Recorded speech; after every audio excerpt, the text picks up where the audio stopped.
This episode of Recording Studio Rockstars is brought to you by OWC, Carl Tatz Design, Jay-Z Microphones, Spectra 1964, and iZotope. You're hearing my voice right now through the Jay-Z pop filter on the Jay-Z BB29 microphone in a Carl Tatz designed room through the Spectra 1964 STX 600 mic pre-complimenter and iZotope RX and Ozone, all recorded safely onto an OWC Mercury Extreme Pro 6G SSD. So get ready to rock.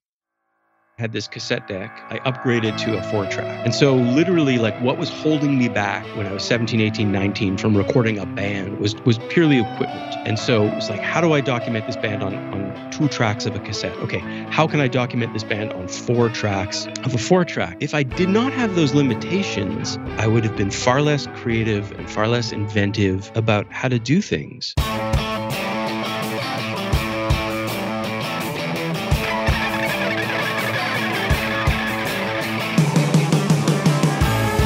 Welcome to Recording Studio Rockstars. I'm Lid Shaw, and this is the podcast created to help you become a rock star of the recording studio.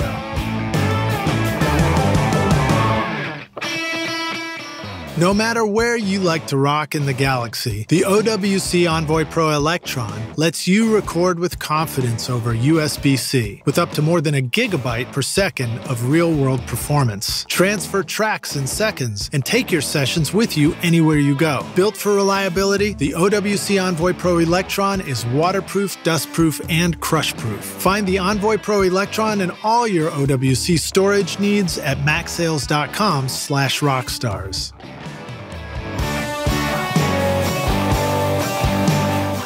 I used to have an expensive pop filter for my vocal mic that was so fragile, I had to put a sign on it warning singers not to touch it or else the thing would break. But not anymore. Now I've got this super durable pop filter from jzmic.com that sounds fantastic. I don't have to worry about stuff breaking and can focus on making music. Go ahead, grab my pop filter. I dare you. Use the limited time coupon ROCKSTARS and get 20% off the amazing pop filter at jzmic.com.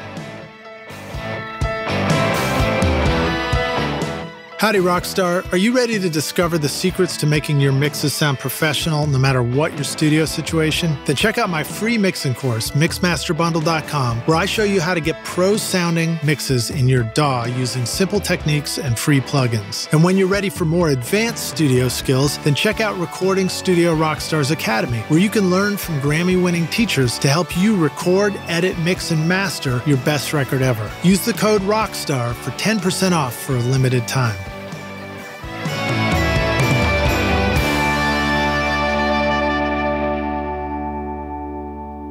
Hey Rockstars, it's your host Lid Shaw, and welcome back to Recording Studio Rockstars, bringing you into the studio to learn from recording professionals so that you can make your best record ever and be a rock star of the studio yourself. My guest today is Howard Bilerman, a Grammy and Juno awarded musician, sound engineer, and record producer who's been recording bands for over 30 years. As co-owner and head engineer of the Hotel 2 Tango recording studio in Montreal, Howard has enjoyed working with some of Canada's most talented artists, as well as others from the US, the UK, France, Italy, Scotland, Africa, Spain, Ireland, Switzerland, Portugal, and Australia. Some of the artists that Howard has worked with include Leonard Cohen, The Arcade Fire, VIC CHESNUTT, A Silver Mount Zion, Nap Eyes, British Sea Power, Sam Roberts, Patrick Watson, COEUR DE Pirate. Although I don't know how you say that in French, COEUR DE Pirate or something like that. There you go. All right. Look at you. Adam Cohen, Lou DOILLON, the WEBB Sisters, and Wolf Parade, to name just a few. I had to even shorten that list just a little bit just to get it in there. But Howard's been credited with over 500 records to date. That's a lot of records, including as an engineer on Leonard Cohen's Grammy-winning song, You Want It Darker. Howard has been a regular faculty member as well at the Banff Center, helping, I don't even think I pronounced that right, the Banff. I can't say it right. You pronounced Banff better than you pronounced Doyon in Lou Doyon. Oh, thank you. Lou Doyon. I can say it right if I hear it right. I feel like I'm sneaking the letter M into Banff. It's a particular word that shouldn't really have 2 Fs. All right. And you helped create their groundbreaking indie residency and singer-songwriter programs. And your recordings have received international praise. And the Hotel Two Tango is seen by a lot of people as the center of Montreal's independent music community, which is a cool thing to be seen as, for sure. Big thanks to Steve Albini, our mutual friend, for making our introduction.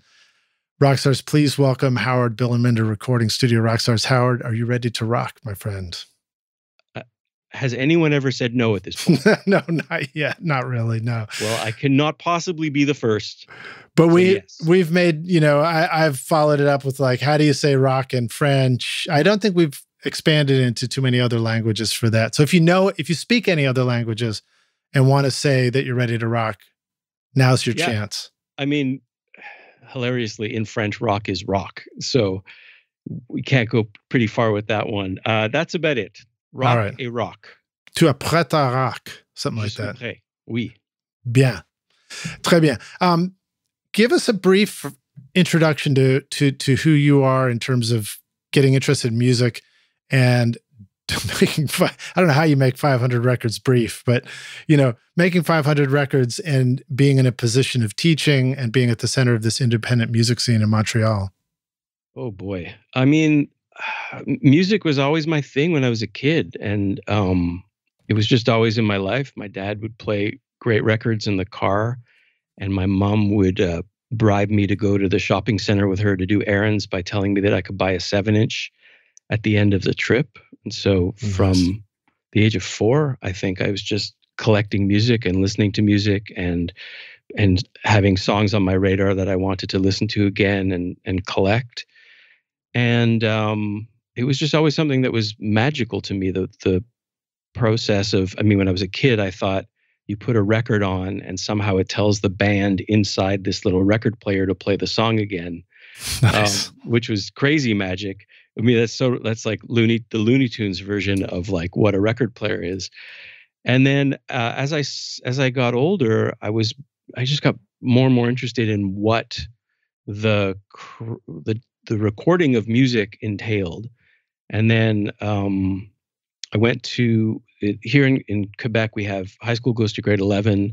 Then you have something called CEGEP, which is a 2 or 3 year bridge between high school and university. And in CEGEP, I majored in theater, in acting. And then I thought that's what I was going to do. I was going to pursue acting as a career. And as a promise to my dying grandmother, she said, please go to university. And so I was like, okay, sure, I'll go to university. And I didn't really know what I was going to go into. And a friend of mine had asked me to come do a radio play, to be an actor in his radio play. He was in a program called Communications at Concordia University in Montreal, majoring in sound. And so I went into this recording studio in Concordia, and it was like an incredibly profound moment of feeling like, wow, I feel like I belong here. And I want to spend more time in this place. So I applied to that program and I got into that program. And that's kind of where I started. I feel like I kind of knew the craft, strangely, but I got the key to the studio, and so I was super keen. And like, if the assignment was record a song for next Friday, I would record a whole record. And I was really lucky that I had a lot of friends who were musicians. So I was like, hey, do you want free studio time? And so really that's where it started. And then it just hasn't stopped, like, other than, some pandemic stuff. I feel like I've made a record at least one every month since leaving university, which was in 1995. And is this all in Montreal or in the Montreal area? Yeah. 95% of the work I do is in Montreal at our studio, Hotel de Tango. And then every once in a while, once a year, I get to go on a plane and go somewhere new. And I'm like super frugal, so I've never spent a cent on vacation. So all my vacations are like dovetailed off of these recording sessions of like, oh, I get to be in Portugal. Well, why don't we just book the return trip a week after the session ends? Yeah. you know, and then like, so that's vacation. But yeah, most of it has been done in Montreal. I actually started my first ever recording experiences were recording live shows at this club here called Fufun Electrique. And I would show up at first with just a cassette deck and a microphone. And so I would tap into the board on one channel of the cassette and fly a microphone and put it on the right channel. And then I would go home and mix down the board feed with the mic, the room mic feed, which was kind of like no one was doing that. And, you know, board recordings of especially in a small club, always sounded shitty. It was like kick drum, lead vocals, and a shitload of reverb. But we still loved them if it was our performance, though, right? Well, yeah, that's it. Especially if you're the drummer or the singer.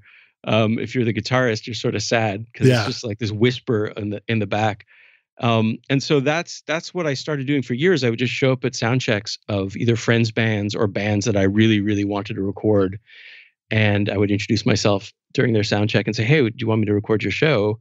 And no one ever said no. And so that's how I started. And it really kind of informed for me what a band sounds like playing music.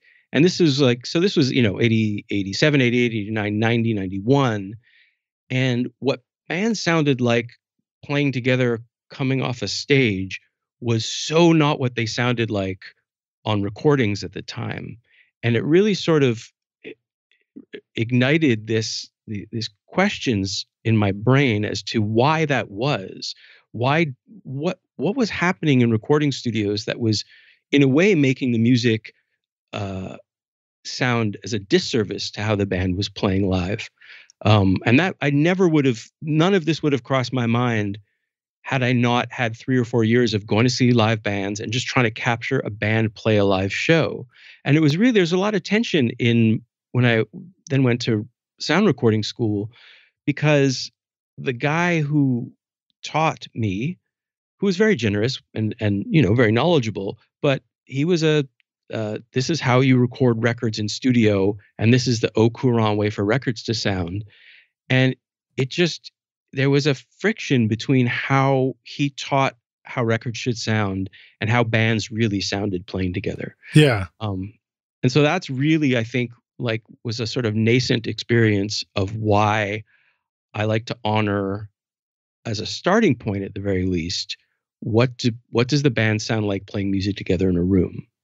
Right. And then that is sort of, there's a tension between that and the opportunity to make something bigger than life in the studio as well, right? Yeah, I feel like the bigger than life thing, though, really is just like, you know, if anyone's ever played in a band and then they play, it's like the best night of tour and it's the best audience on tour, and you're playing, you feel so amazing when you're playing these songs and the feedback is great and you just feel like that was our best show. To me, that's larger than life. And I feel like if you can somehow get that to happen, to transpire while the band is recording their record, then you've basically made the best record that they could make at that point in their career.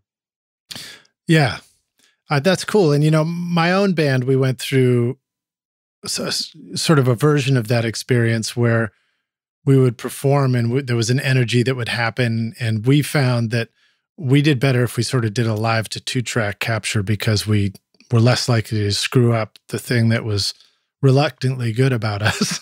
Right. You know what I mean? Well, like, I mean, straightened out, we weren't that interesting.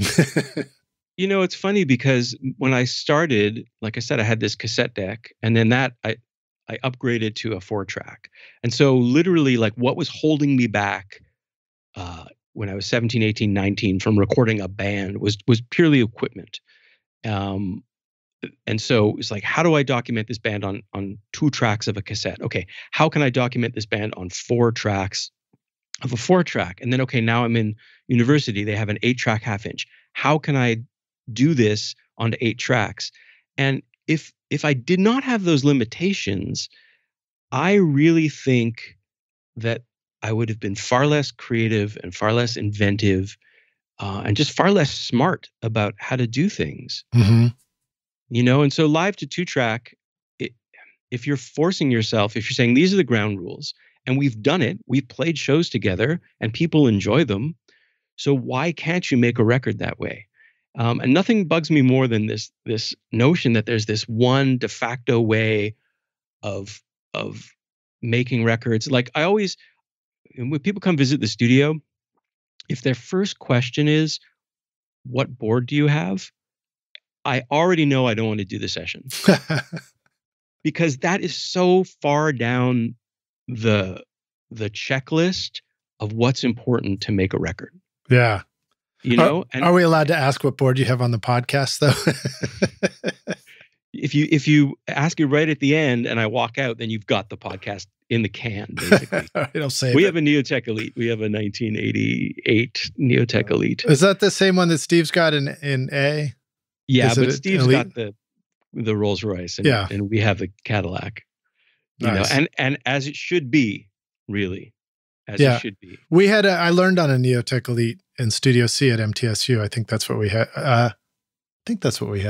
There. Mm-hmm. Yeah. But well, very cool, right? So you already pivoted. We've already talked about consoles in like 3 or 4 sentences already.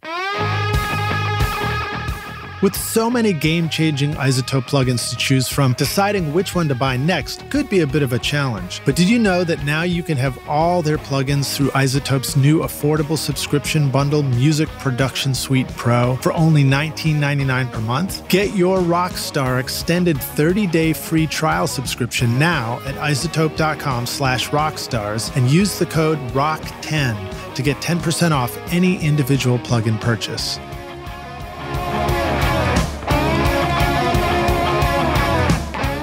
Do you need to record direct stereo keyboards? Spectra 1964 now offers the Stereo BBDI-2 with custom wound high-Z transformers for big headroom, virtually flat response, and a 15 dB input pad. The Spectra 1964 BBDI passive direct box is also perfect for recording deep bass that will make your mixes sound huge. Plug that into a C610 comp limiter, and as founder Bill Cheney points out, it'll move your pant leg. Get your sound moving at Spectra1964.com. I have to pivot back very quickly to a few things you said, which were sort of dad joke moments. One of them was you're talking about... Hold on. Are you a dad? I am a dad. Well, if you're a dad, they're just called jokes. All right, there you go. Indeed. I'll have to ask my daughter if she agrees. But, you know, you talked about the band and the record. And it reminded me of one of the record players I've had in the studio, which I talked about recently, which is the Fisher-Price turntable, which literally actually is a band and a record because it's a music box that gets plucked by the record as it spins. So yeah. There you go. We have that. I could, if you want 20 seconds of dead air, I can go into the next room and pull it out and play for you a song off the Fisher-Price record. But did you know, sadly, the new versions of those just play MP3s? Ah, so sad. Yep. So sad. I tried to save that one too. And in fact, I tried to save the stylus, the arm, so that I could reconvert it. And I actually fell prey to this MP3 idea. At one point I was like, oh, I should sample each one of these notes so that I can play my own samples of it on a keyboard. Really missing the point there. Well, I mean, I think it would be cool. I think you should do that. It would be pretty fun to do. If no one else has done it, you should do it. We should. I mean, if you want to get it for us, we'd love to hear it. I've got one other dad joke, which is you said high school goes to 11. And if you don't mind, could you rewind it and say that in Nigel Tufnell's voice for us really quickly? You know what? You could post that in. All right. We'll post it in. And, but yeah, high school goes to 11, not 12 and not 13. 11. Do you want to play us that record? Okay, hold on a sec. I'll go get it. One sec. I am back. This is a blue record, which is called Children's Marching Song, which sounds horrible. That sounds so Third Reichy. Really? It sounds very 2020.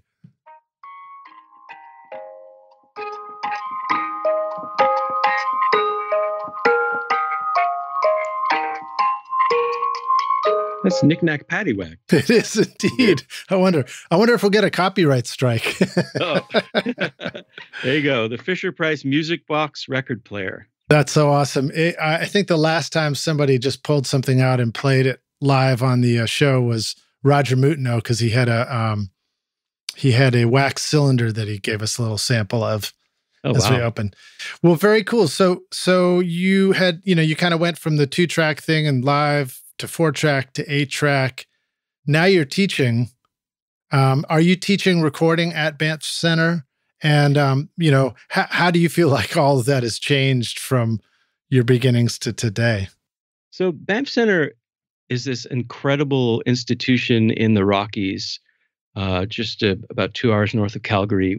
They're, sadly, because of the pandemic, they've laid off most of their staff and they're closed. And the last time I was there was actually exactly this time last year, and the program we were doing ended a week early because of this thing that's been going around.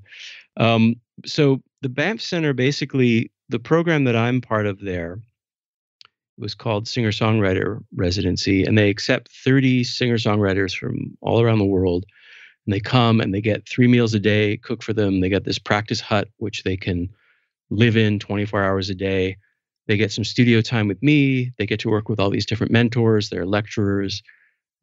It's just an unbelievable experience for 3 weeks. You just live in normalcy as an artist with all the pedestrian stuff of home is just away. The camp we really wanted to actually go to. Yeah, the summer seriously. Camp, right? And then they also accept, the center also accepts 7 or 8 students from around the world to be what's called audio practicums. So they are the engineers there. And so when I go up, it's dual purpose. I have to produce these 30 artists, and I have to mentor the 7 or 8 practicums. So 2 years ago, I recorded in 14 days, 127 songs, which was unbelievable, and taught a bunch of people who were in their 20s. And, whatever, technology has changed since I started recording, but the essence of the process is exactly the same, which is you have people coming in, they're like kind of on edge. They're a little bit insecure. They're like, it feels like the same as when you go to the dentist, and you have to get them in a place where they're going to perform the song they're going to perform better than they've ever performed it before. And the mechanics of that were the same in the 20s, the 1920s, as in the 2020s. So that's kind of where I come from. I'm not, there's a whole bunch of technical things I want to impart to the people I teach, and teach people how to use certain equipment and prefer other equipment over other equipment. But really, when it comes down to it, it's how to deal with the person who just walked in the room or the band who walked into the room and make them the most comfortable they could be to perform. I love it. I love talking about the mechanics of performance. In fact, we were just talking about that on my last interview a little bit. Mechanics of playing drums and how it affects the groove, mechanics of singing, mechanics of putting your fingers on the guitar strings. But there's more than that too, right?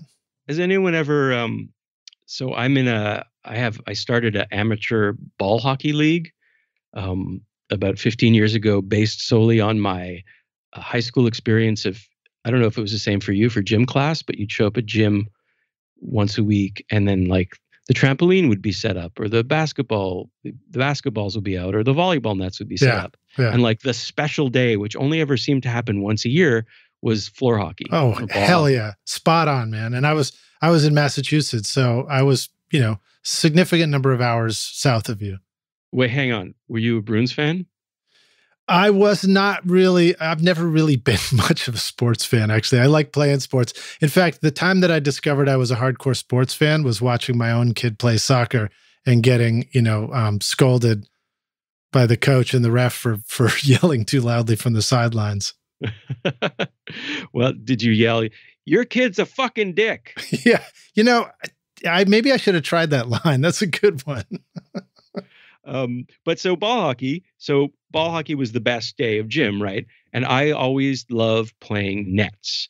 And so I started this ball hockey league when in my 30s solely so that every week, every Sunday, I could be in high school again playing ball hockey, playing nets. And it dawned on me that the drummer is the goalie of the band. Yeah. Right? So bad hockey team, bad goalie, bad hockey team, bad band, bad drummer, bad band. And then also like you have to schlep the most amount of stuff, right? you have all these bags full of stuff, heavy stuff. It like in a way it costs the most sometimes to equip yourself. Anyhow, so drummer, mechanics, goalie of the band. And do they credit the goalie of the team for winning the game in the same way that they credit the singer of the band for writing the song? I don't know. I don't think, well, they keep the goalie stats of who got the wins, but I don't think it's like baseball where they get like the winning pitcher is on the card. I'm not sure. I'll have to get back. So Banff Center, well, first of all, that sounds like an amazing program there. And I think that's where Sean Everett went there, didn't he? That's right. In fact, the first year that I went up for this program, the indie residency, Sean was my engineer. Well, and nice. I had never seen anyone work a Pro Tools keyboard like that. Like I looked at him, he was like tap tap tap tap tap tap tap tap. I'm like, wow, Sean, you've played this video game before. That's awesome. I think he talked about that.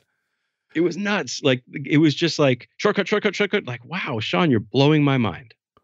He did express Pro Tools as being like another muscle, another limb for him in the studio. Doesn't really think about how he does them. Yeah. No, I can tell you firsthand that that's true. Very cool. So what do you want to say about the mechanics of a band performance? I mean, obviously there's mechanics of the instrumentation, but there must be some basic stuff that you find yourself teaching time and time again about how to get a band comfortable and settled in and delivering their best rather than waiting for the engineer and beat detective to deliver their best later on, right?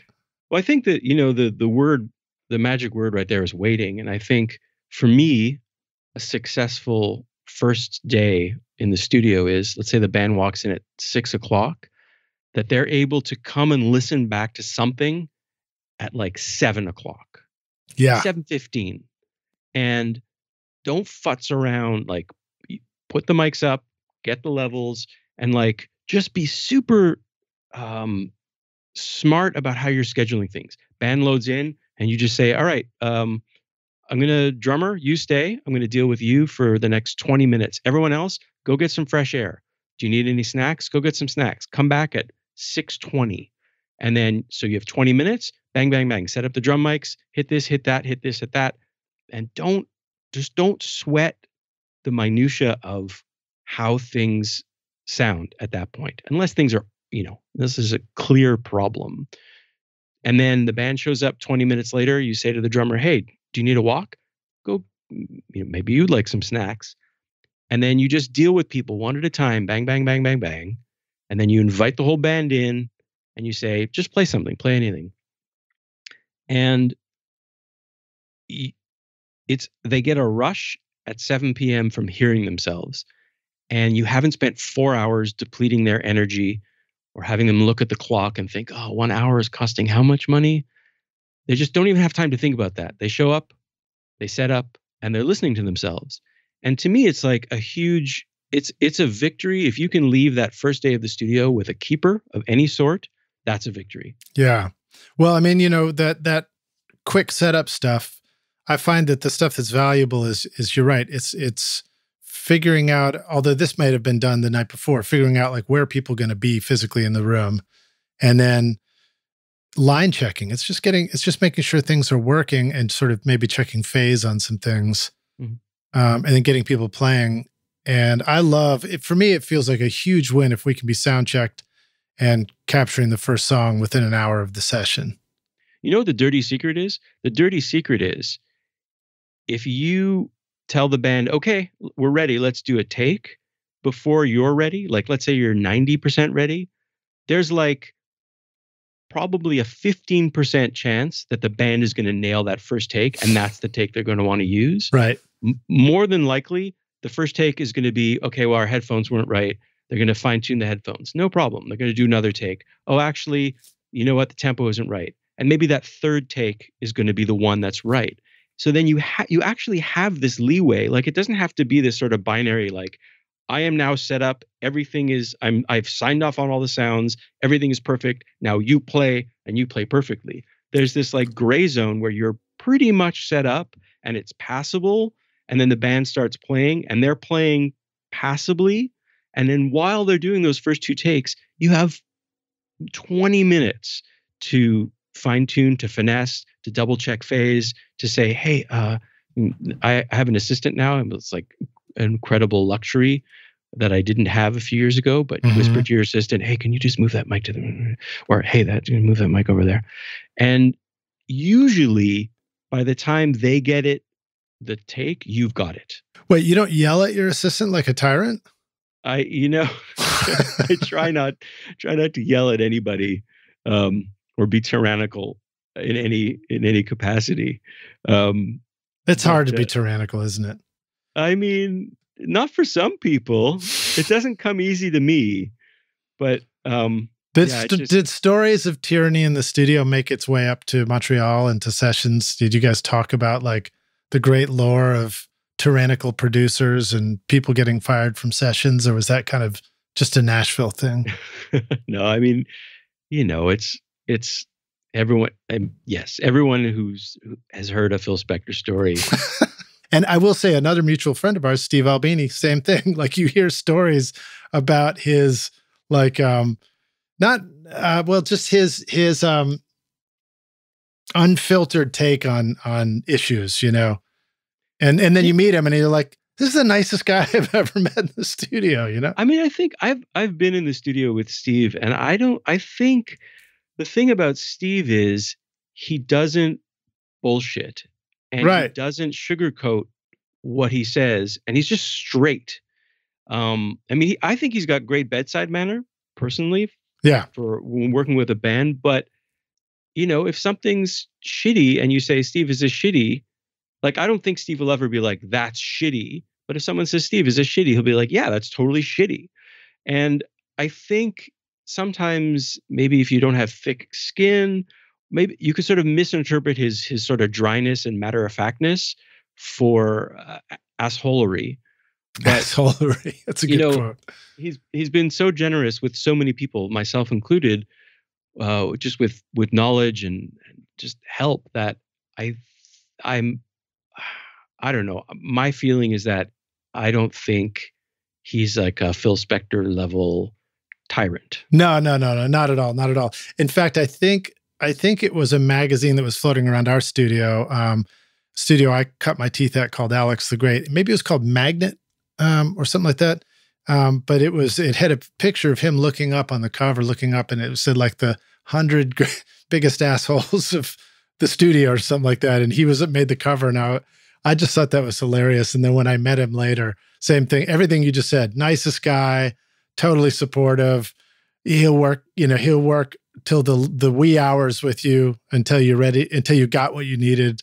Just a real inspiration for me in the studio, in fact. Yeah.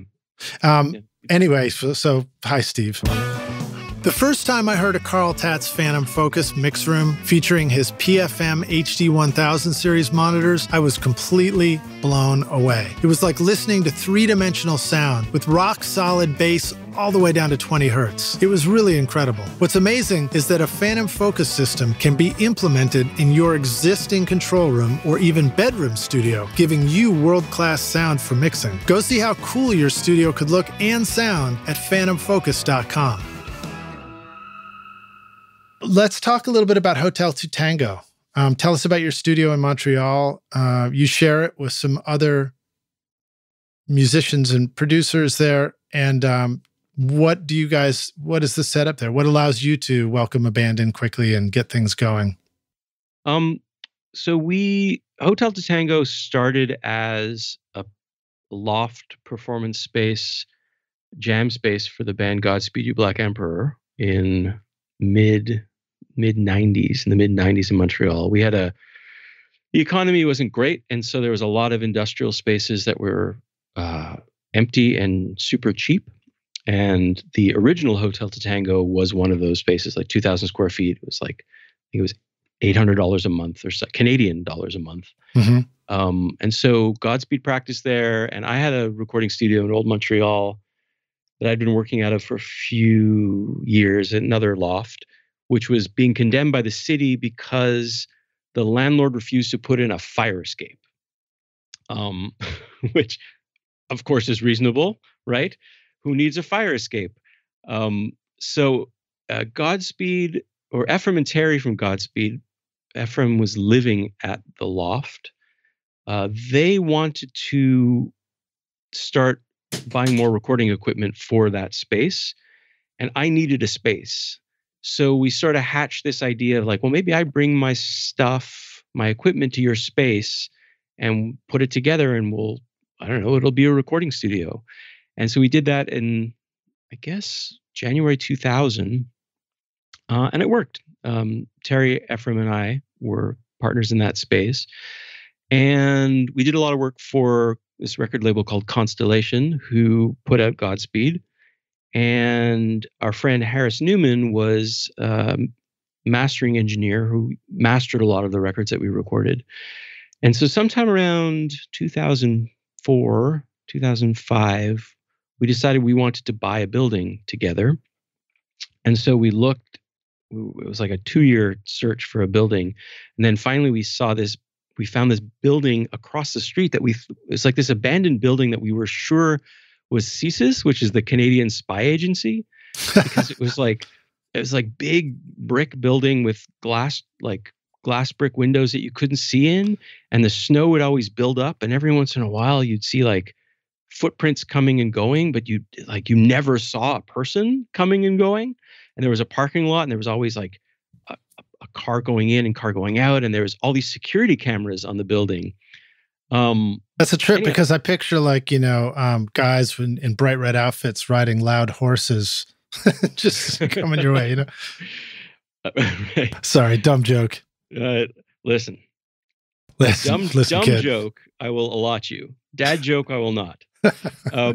But anyhow, then this building, there was a for sale sign that went up in front of this mysterious building.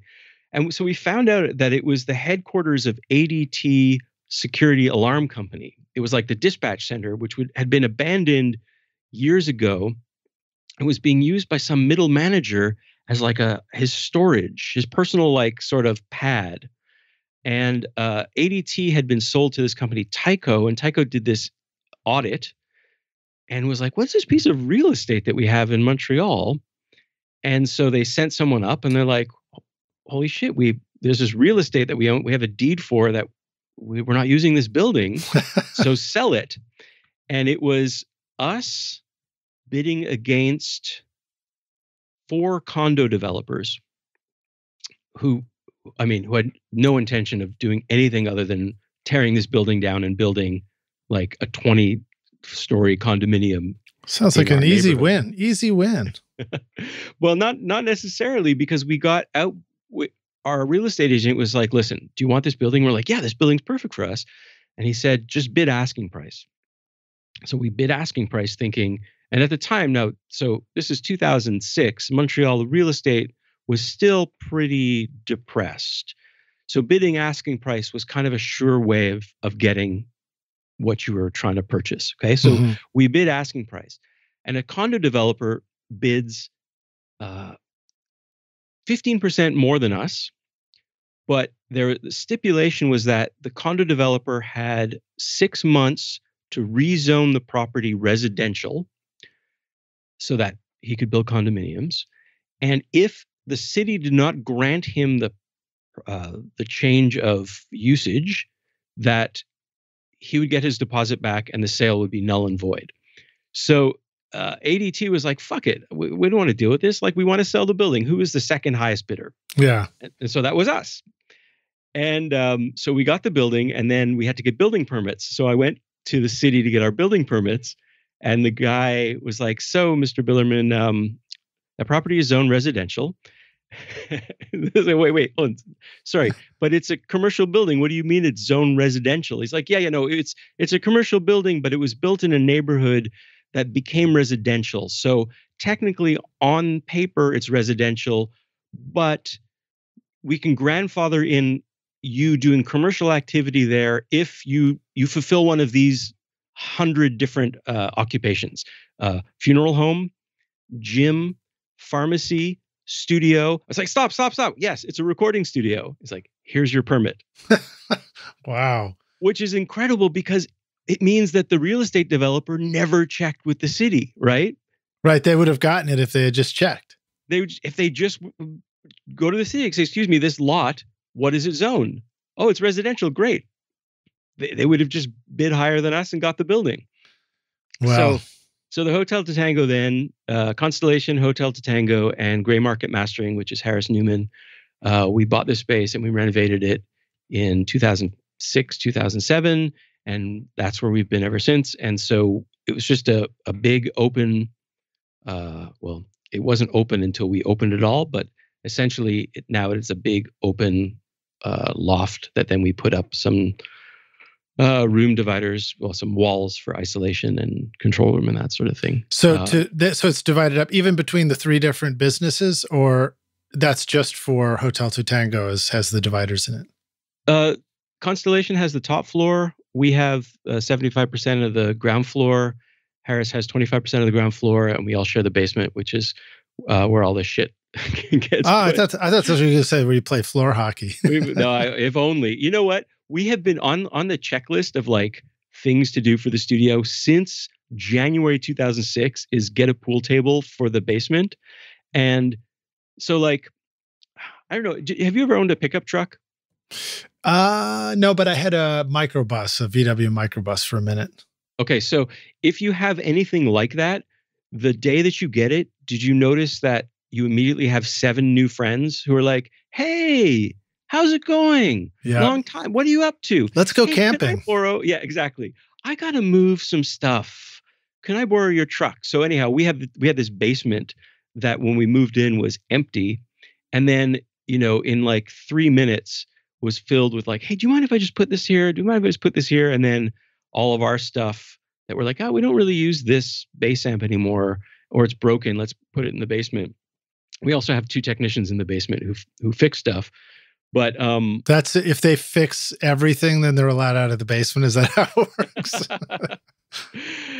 I guess you really. You know what? I'm always thinking, man. So much about recording studios right now. This is not how we've been operating. You can do that. You got to be creative. Child labor. Do they have child labor in the States? Only if they're children. Okay, perfect. I have a few. Nice.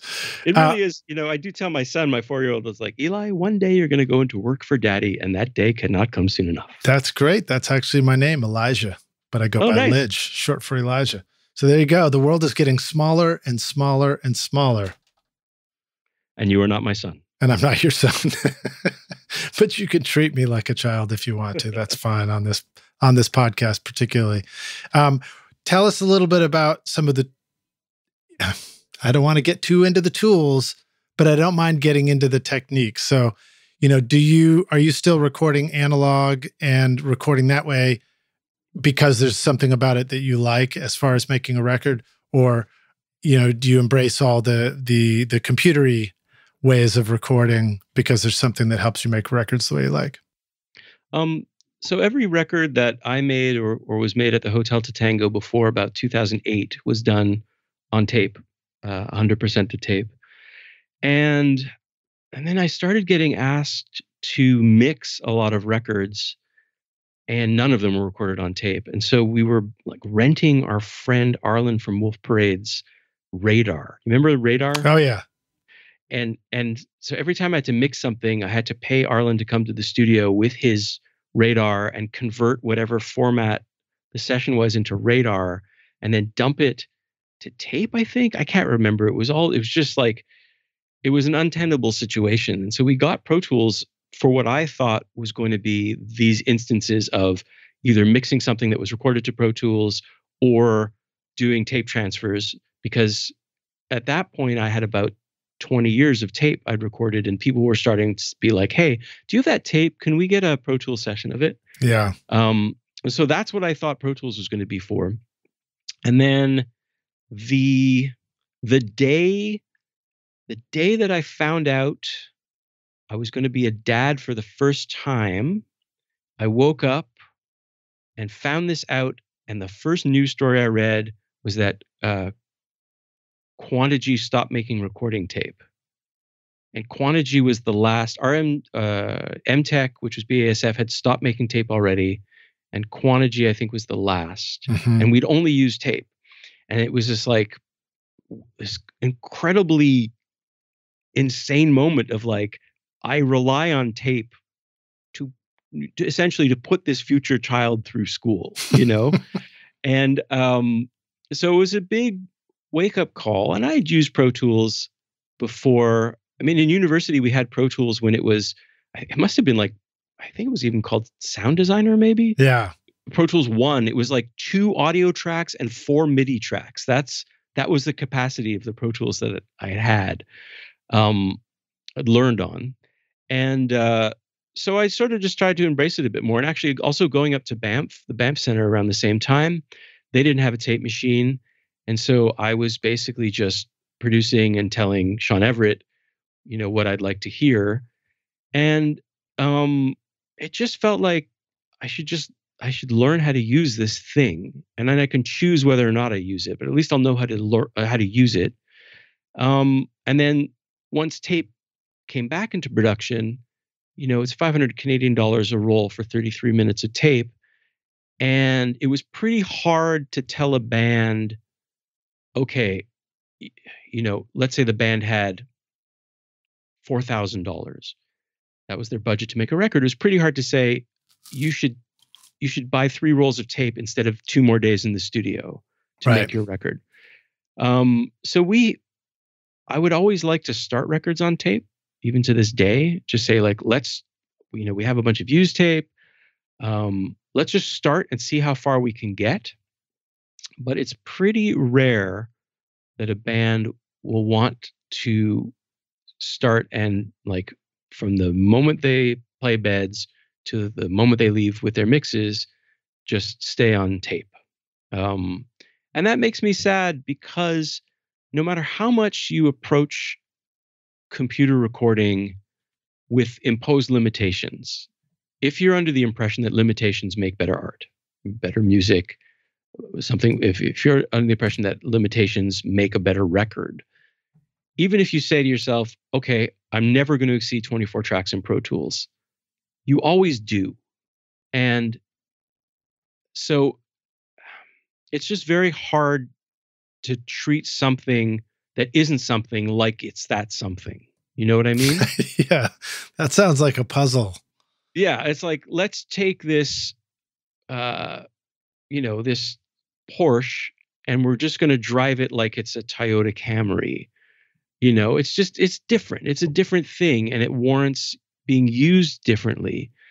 I mean, having said that, like I have some incredibly particular ways that I like my Pro Tools sessions to be prepared. And which is exactly how I would record to tape, like on a track sheet. The kick would be on this track, followed by the snare. The snare bottom mic, if you're going to do that, or the kick beater mic, would never follow that, even though logically in Pro Tools you would do it because there's no crosstalk in Pro Tools, but on tape there's crosstalk. So the bottom snare mic or the kick beater mic is always at the end of the chain of drum mics. And yeah, I just have very particular ways of, in fact, so much so, if ever I get asked to mix something I didn't record, I will take a whole night and just prepare the Pro Tool sessions and just go like kick, snare, high tom, floor tom, overhead left, because it has to be overhead left first, overhead right, room mics, bass DI, then bass mic. My brain, DI has to come first, because in the acoustical space, the sound will come through the DI about 20 milliseconds or 10 milliseconds before the microphone. So that track has to be higher I mean, it's total Yeah. OCD, like, but it's my, like, I need to do it. And it's so labor intensive that I'll just do it all in one go. I'll take all 10 songs, I'll prepare them the way I want to. I'll get rid of guaranteed half the tracks that I'm delivered, because for some reason, people I find tend to over mic things. You know, the guitar amp will have 4 mics when really this one sounds great and these 3 don't sound great. And the addition of these 3 don't make the first one sound any better. So just like get all that shit done. It'll take hours and it'll just be like just, you know, grunt work. But then when you sit down to mix, you don't have to do any of that. And you can be creative from the first second you sit down in front of the speakers when you mix. And so that's something I really, and that's just purely from the tape era of doing records. When you put on the reel of tape and the kick is always going to track 1 and the snare is always going to track 2, and you put up the faders and okay, let's get a sound. And so I need that to be in place for Pro Tools sessions that I'm working on. I think that's smart. The STX 100D from the Spectra 1964 Custom Shop is the big brother to the now famous STX 100. A fully discrete mic pre with dual transformer isolated Spectra 101 amplifiers, the STX 100D is exactly the same original circuit found in Stax, Ardent, AdVision, A&M, and Record Plant recording consoles. The sonic performance is identical. Best of all, it will plug into a single space of your standard 500 lunchbox. And if you want to add the sound of the famous Spectra C610 complementer, then check out the new STX 600 modules, combining the STX 100 mic pre and C610 complementer in a single 500 module. Now you can get that same incredible sound in your studio that worked for famous producers like Tom Dowd with the STX mic pre's, BBDI, and complementers. Go to spectra1964.com or call 801-797-0642. One of the challenges for recording your voice is getting close enough to the microphone that you get a great bass boost proximity effect without getting blasts of wind on the microphone. Try this experiment. Hold your hand in front of your mouth and say, peanut butter popcorn. Feel that blast of air on your hand? That will cause a terrible sound on your microphone called a plosive. My favorite way to avoid this is to use the JZ microphone pop filter in front of a mic. This thing is built like a tank with a flexible metal arm that I can clamp directly onto the mic stand. It has a super cool waveguide design that looks like ripples on water and prevents the plosives getting through to the mic no matter how explosive the voice gets. Plus, it lets the high frequencies through for superb clarity on the mic. Get your vocals just right and use the limited time coupon ROCKSTARS to get 20% off the amazing pop filter at jzmic.com. Hey, Rockstars, we're back now for the jam session. My guest today is Howard Bilerman, joining us from Hotel 2 Tango Studios in Montreal. Howard, are you ready to continue to jam? I am. Okay, good. Hey, you know, I meant to mention too that your mic sounds and voice sound fantastic. Is there anything? Dynamic M88. The M88. That's a mic that I would have been introduced to at Electrical Audio working with Steve. So despite what I said before about kind of, I don't want to be picky about gear, I have to say that if a recording studio only had beyerdynamic mics, including some old ones, ideally, I would be happy. Like if that was the only mic company that they purchased mics from, I would be able to do the session happily. And what if those were the only headphones they had as well? Fine. Fine. I mean, they do feel like putting your head between like two pillows. Two pillows. Those aren't pillows. Sorry, that was a quote from Trains, Planes, and Automobiles. All right, groovy. So let me back up this. I have some of my general questions that I haven't quite asked you yet. And one of them I like to ask is whether or not there's an inspirational quote for the studio that you can share with us, or is there anybody that has inspired you in recording that you'd like to give a shout out to? A real softball question, eh? Yeah, real softball. inspirational quote as in by me? Like you want me to be inspirational, or like that's a good Winston question. Churchill? I don't think I ever thought that hard about it. Yeah, Winston Churchill. Give us a Winston Churchill quote. I mean, I honestly feel like just be kind. Like it's so simple, but so easy to forget to be kind to people when they're paying you to work with them.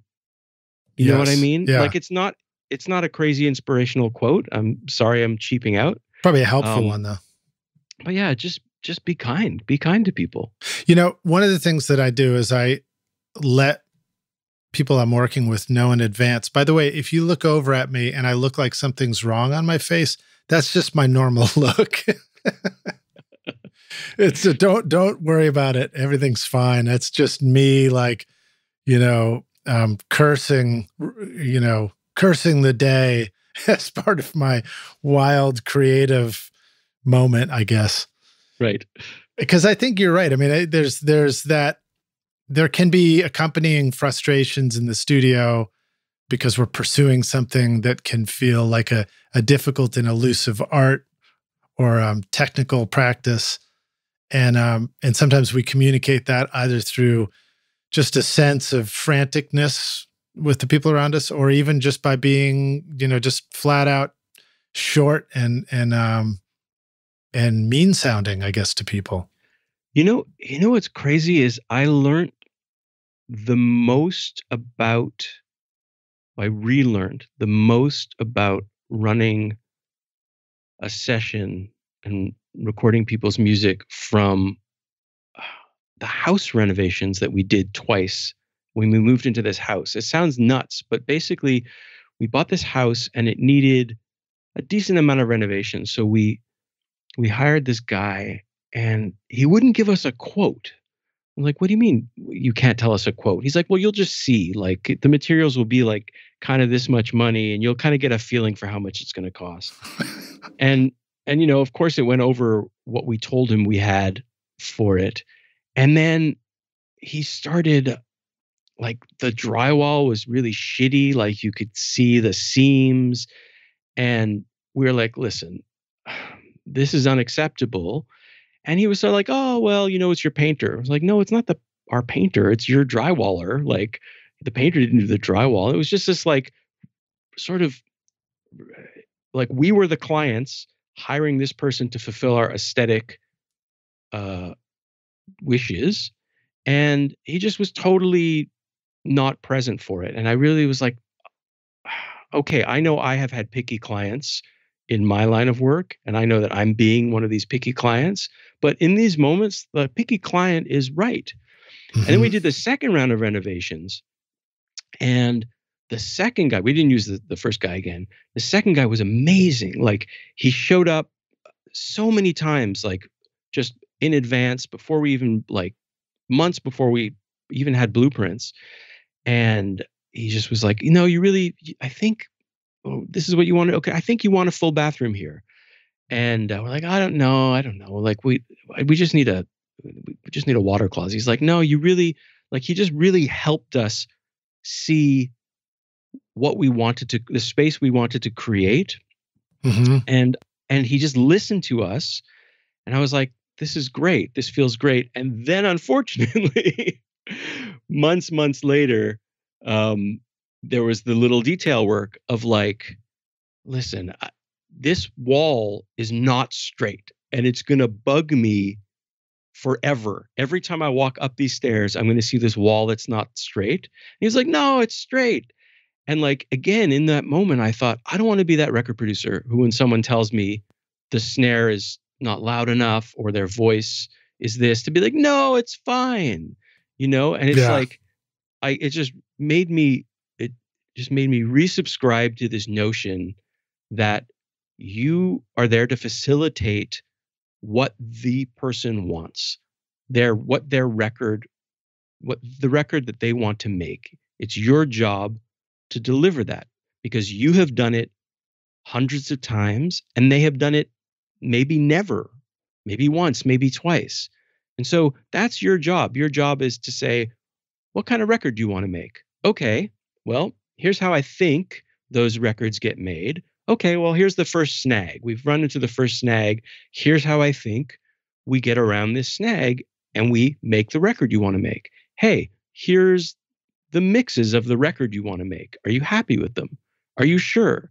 And then like really resist the temptation when someone's being picky to like roll your eyes and check out, because it's all about facilitating picky people. And they should be picky because, I mean, people only make a record once every 2 or 3 years. People have been saving money in the same way that my house renovations were like years worth of savings to manifest. People's records are years worth of savings to manifest. And you're the person who they are trusting with their money and their project. And so I just, once I was at the receiving end of the sort of attitude of the contractor of like, no, it's good enough, or no, I don't know, or I'm too busy or whatever, I was like, I never want to be that. I really never want to be that. No, I think that's very insightful. And you know what it felt like to save up your money and then use some money that you didn't actually own yet, maybe if you were taking out loans to do a project. And the sooner that we realize that that's the same thing for the people that have come to us to work in the studio, you gain a huge amount of respect for that and appreciation for it. And there was a couple of thoughts I had. One was, I guess somewhere along the lines of listening to some, inspirational podcast or something about entrepreneurialism, somebody was talking about design once, and it was that company OXO that made like kitchen items with big rubber handles on them and things like that. And they were just really well designed utensils. And the designer or the founder or something had this mission to design things for the fringe elements of use. So if somebody had arthritis, they needed to be able to use this can opener. Somebody who really, really didn't have the strength of, somebody who was young and had big, strong hands or something. And what you're saying reminds me a little bit of that is the, let's make records for the pickiest of picky people in the client, because they're, we'll end up with a great record that way. Well, at least they'll end up with a record. Like, at least they'll feel good about the process. You know what I mean? Yeah. Like whether it ends up being the record that they wanted to make or whether they are still happy with it in 10 years is anyone's guess. But at the very least, the process of doing it, they're not going to be able to blame its shortcomings on the fact that you didn't care about indulging them. Now, obviously, there was one year in what was it, 2010, when I ended up making 4 people's second records in a row. And it's totally true that people's second records, especially when they have success with their first records, are fucking mind fucks to them. And so there was like a ton of second guessing for that whole year, and a ton of like redoing stuff and then doing it again, and just abandonment and really like not seeing the forest for the trees. And so obviously in those moments, you do have to step in and give someone perspective. So I'm not saying like see every project through to like indulge every single thing that the artist wants to do, because some things really are going against sense. Do you know what I mean? Right. And also, like everything an artist does in studio costs them money. And so I'm really proud of the fact that I think almost every single record I've done has come in pretty much for the budget that was discussed. And a good deal of them have come in under budget. And, that whole thing, again, it comes down to the contractor, like no matter what your contractor quotes, it's going to be twice as much and take twice as long. It's like you always think you find the contractor who, this guy's fair, but it always takes twice as long and it always costs twice as much. And I feel like I don't want to bring that paradigm to record making. Obviously, things go out of control, and obviously there's unforeseen costs. But like one of the things that I think is most important in my job is like schedule. Like, here's what we need to do. Here's what needs to be done by day 3. Here's when the overdubs need to be done. Here's when we need to start vocals. All the other stuff has to happen in these 2 days. Let's make a list. Let's make a list of everything you want to do. Let's make it organized so it's a grid. Here's all the tambourines and all the songs. We can cross them off. And then we have to start mix by here. And I can do 3 songs a day. And it'll be done by this day. And it'll cost this much. Like, I think that's so much a part of being fair with people, and also just taking their mind off of any of that worry that, like, because our house contractor wasn't worried about the bottom line. He wasn't worried about the bills, like what the bills were going to add up to. We were fucking sweating it every single day of renovations. And it would have been so nice for him to even acknowledge, like, oh, hey, we're going a day over, or, hey, you know what? Like, I'm actually going to charge you less per hour because it's a bit less than what I quoted. And it's just this, like, the whole process where it should be enjoyable. Like, you're expanding your house, you're building a room for your new child. All of a sudden, it's just like gets more stressful as the days go on. And that shouldn't happen in record making. And so just to tell someone, like, we need to finish the beds by the 3rd day. And then, like, 2.5 days into recording, the beds are finished. It telegraphs to them that you're on top of it, that you're respecting their time and you're respecting their money, and that the train is on the track. And that's in counter to the contractor telling you, you need so many beds by day 3, and by day 4 he tells you, hey, I'm sorry, we've only got 1 bed. You're just going to have fewer kids, if that's all right. Right. I mean, every contractor's defense has always been, well, we never know what we might find. And, like, well, I mean, you've been doing this for 20 years. There's a finite number of things you could find, like, right. What are you're going to find a tunnel to Narnia? Like, what is left to find, So yeah, you're going to find some bad wiring. You're going to find that maybe the roof is leaked, but, like, so just put it all on the table saying, okay, well, you want to take down the roof to insulate it. This is what could possibly happen, Yeah. Yeah. That's great. I just think, like, if you started a recording session being like, well, you hope to find a tunnel to Narnia in your recording session. Right. Yeah. But you know what I mean? It's like, well, we just don't know. Like, you might not, we don't know. You might get a cold and we might do 2 days of wasted 2 days on vocals. There's, this is like, I don't know. And, yeah. This, as you can see, I still hold a lot of reticence about these two renovations. Reticence is a good word. That actually sounds like a breath mint, doesn't it? Reticence? Yeah. So let me jump to another question. So treating the sessions really well, trying to successfully come in under budget, that's great. But not all your sessions go like that. So can you share with us a story about an important failure moment or some kind of nightmare in the studio that maybe was a great learning experience for you along the way? I mean, there's a few times that I would say, like, oh, fuck, I feel like shit.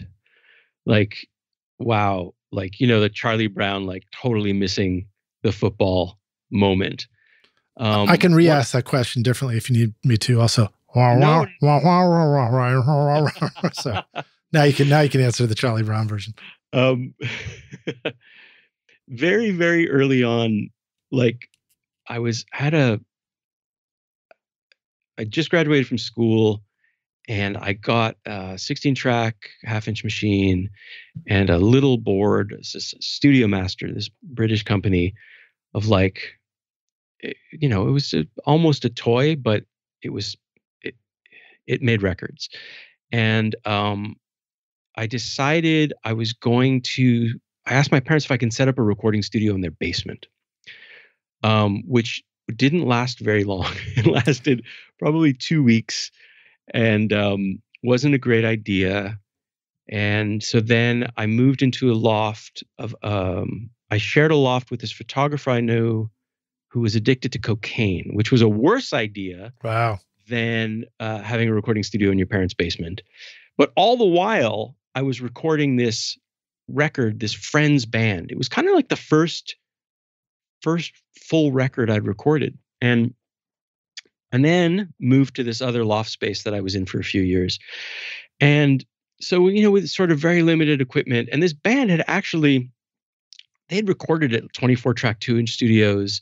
They had like sort of quote unquote name engineers work on their record, but because they were friends and because I was like offering them pretty cheap studio time, they entrusted me with their full length. And so like it's like mixing their record and like really, really struggling with these two songs. Just like, you can kind of feel like I was like, what do you think? And they're like, yeah, let's sleep on it. And then come in and do a little more work and just like, and so after like struggling for 3 days of mixing, I was at a show and the band's manager was there. And I was right behind him at the bar. And I have this, I don't know, this really weird way of like being invisible. Like he didn't know I was there. And he was talking to the producer who did their last record. And kind of overheard him say like, how's it going with your band? And he's like, we had a situation. We almost had to call you today. And I heard that. And I was like, so crestfallen, of like, wow, like, people should have just been straight with me, like it would have been in a way would have been better for someone just to be like, hey, listen, we're going to get so-and-so. The recording sounds great. We just need someone else to mix it. Yeah. So like that was one moment of just being like, well, Howard, you're not as far along as you want to be. And it was just a bad experience. And I just feel like I go back to this experience to think like, could I have navigated that any differently? Like, or was I just the wrong person for the job? And that's harsh. Like when you have to like look in the mirror and say, you know what, you were the wrong person for the job. Yeah. And then whoever picked it up was the right person for the job because the record came out and the record sounds amazing. And that's always a hard one too. Like when you make a record with somebody and they make their next record with someone else, it's hard not to take that personally. Mm-hmm. But I mean, whatever. We've been in bands, the two of us, and sometimes you just want to work with different people, and it's not a reflection on the person. Sometimes it is a reflection on the person, Absolutely. But it's like dating. That's sort of what I came to terms with early on. Like sometimes the bands, especially in a local area or whatever, they just want to try recording with all the different studios and producers, and they already did one with you. Now they want to try something else. And in a way, like, if you look at all the bands that we love, there's some that have had one producer as their through line, or like one producer for like a period of time of great records. And, we can say like, oh, that was an amazing chemistry that happened. And sometimes it's just like a different producer for each record. And they all sort of have a different feeling to them because of that. And that's great too. Anyhow, it's just I guess more to the point though, is like, as the person who recorded the record before, it is, especially when you're starting, really hard to let go of this notion that like of feeling rejected when you hear that band is recording with somebody else. Yeah.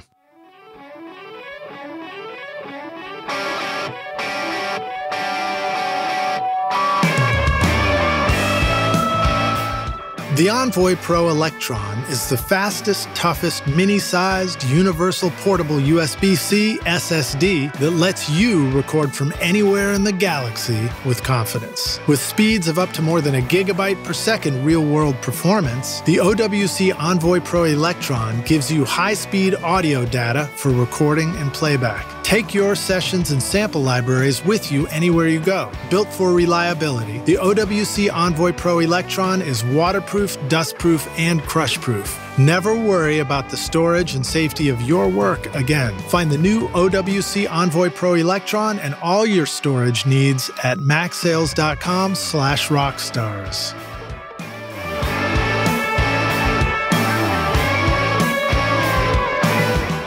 I love using iZotope plugins for my music and podcast productions. In fact, you're hearing Ozone and RX on my voice in this podcast episode. And now you can get access to all the iZotope plugins through the new subscription bundle. For only $19.99 per month, Music Production Suite Pro is designed for the serious recording, mixing, and mastering engineer, putting the finishing touches on music, film, and podcasts with fully pro versions of Ozone, RX, Neutron, Nectar, Neoverb, Tonal Balance Control, Visual Mixer, and more, including free plugin updates. And just for you rock stars, get an extended 30-day free trial subscription at iZotope.com/rockstars and use the code ROCK10 to get 10% off any individual plugin purchase. Coupon not valid for subscription.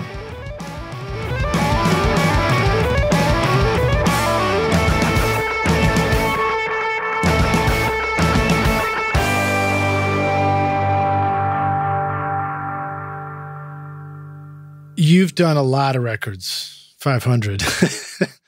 And I'm looking at some of these different records and different sounds. Leonard Cohen, COEUR de Pirate. You can give me a high five for saying that right, hopefully. Nap Eyes, Leaf Volbeck, Rich Aucoin, Cold Specs, Brar Brothers, The Weather Station. So like a real variety in sounds too. Yet one thing that was consistent across all these is, in the same way that your voice sounds really wonderful on this M88, they all seem to be very rich in tonality. And at the risk of Steve hearing this and telling me and reminding me not use the word like warm, because what does that mean? I guess it's the opposite of harsh. The records don't sound like plugins in a computer.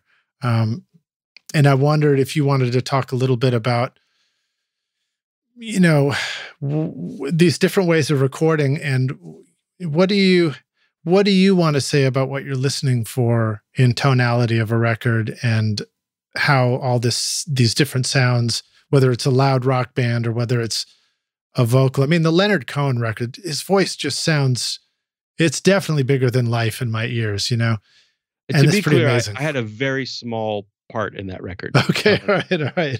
I recorded the men's choir across that record. Well, that was one of the big questions. Those huge voices. The choir was incredible sounding. Yeah. Can you talk about that session a little? I can talk about that session, and then I'm going to navigate back to answer your question about the. Oh, did I? Apologies if I pivoted too quickly. No, that's okay, guys. I was going to answer your first question with a story. Please do. A story first, please do, and we can get to the choir, Leonard Cohen. So, a lot of the work that I've done in the past 10, 15 years has been mixing things that other people have recorded, and most of the time they're on computer. And so I get these files, and it's just like, these kids who are just starting, like in their early 20s. And sometimes it's very frustrating, because the thought bubble in my head is like, oh, why was this recorded like this? And why is this mic placed here? Or why are there so many mics? Or like, oh, I got to get rid of all these plugins. And just wrestling with it, wrestling with the raw material before being able to even start thinking about how it should be mixed. Right. That's that part of that night before process. Part of that night before process of just like, I need to get this in a way that I feel like I could mix it. And so hilariously, and actually extra hilariously, because it's the band whose manager I was standing behind, that record got finished in 1994. And the day before we were supposed to mix it for real, I got a call that the band had broken up. And one of the singers was moving to Sweden, and someone was moving to Vancouver, but don't worry, it's just temporary, and we'll mix the record. So it was technically, this is the first full record I'd recorded. And years passed, decades passed, and the record never got mixed. And 4 years ago, I got an email from the lead singer, and she said, "Do you still have the tapes?" And I said, "Yeah, I totally have the tapes. I even have the machine it was recorded on." She's like, "We need to finish the record. my daughter is now playing in a band, and this just feels like such an unfinished chapter in my life. We need to finish this record. So I baked the tapes, I digitized them. The other singer who was still living in Sweden, actually, 22 years later, flew in, and the two singers and I mixed the record. And so, this is like, I put on these tapes that I'd recorded 22 years before. Yeah, an appropriate time. This is an appropriate time to get baked in the studio. Right? Right, unlike the other band. And so in the shadow of recording all of these sessions that kids in their 20s, sorry if kids sounds derogatory, but when I was 20, I was a kid. So I'm going to say kids in their 20s recorded. And just being like, oh, well, why is this way? Why is this way?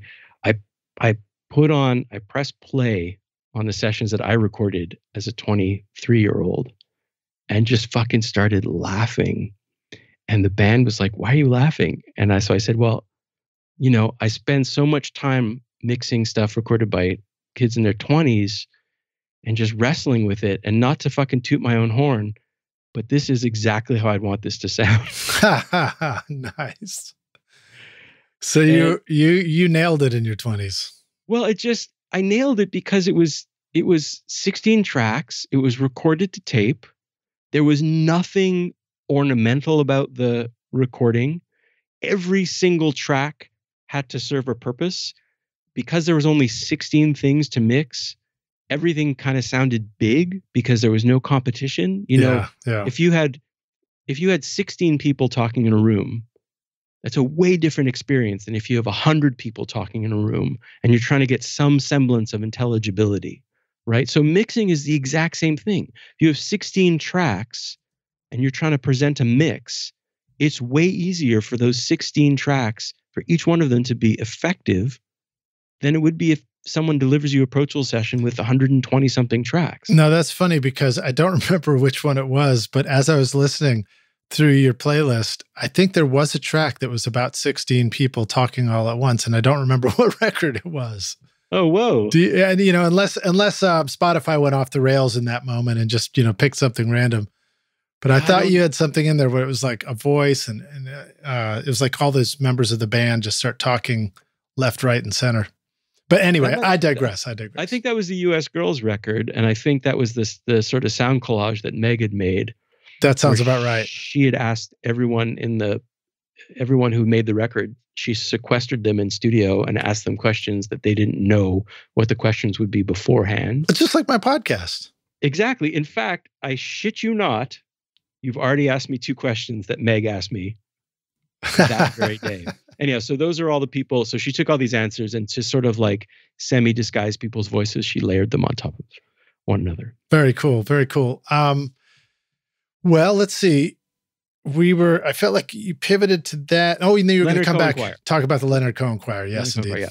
So Leonard Cohen, like he's the patron saint of Montreal poetry and music. And everyone who grew up in Montreal knew Leonard Cohen was from here. Leonard Cohen lives there. And kind of like the same way you'd see like a moose in Algonquin Park. Everyone's like, I saw Leonard Cohen on the main. Like everyone had a Leonard Cohen sighting. And from a very early age, I just wanted to record Leonard Cohen. And so much so that like I even put, again, because everyone knows where he lives, like I'd put these propositions through his mailbox of like, hey, I want to record. I have a studio. Half off sale this weekend.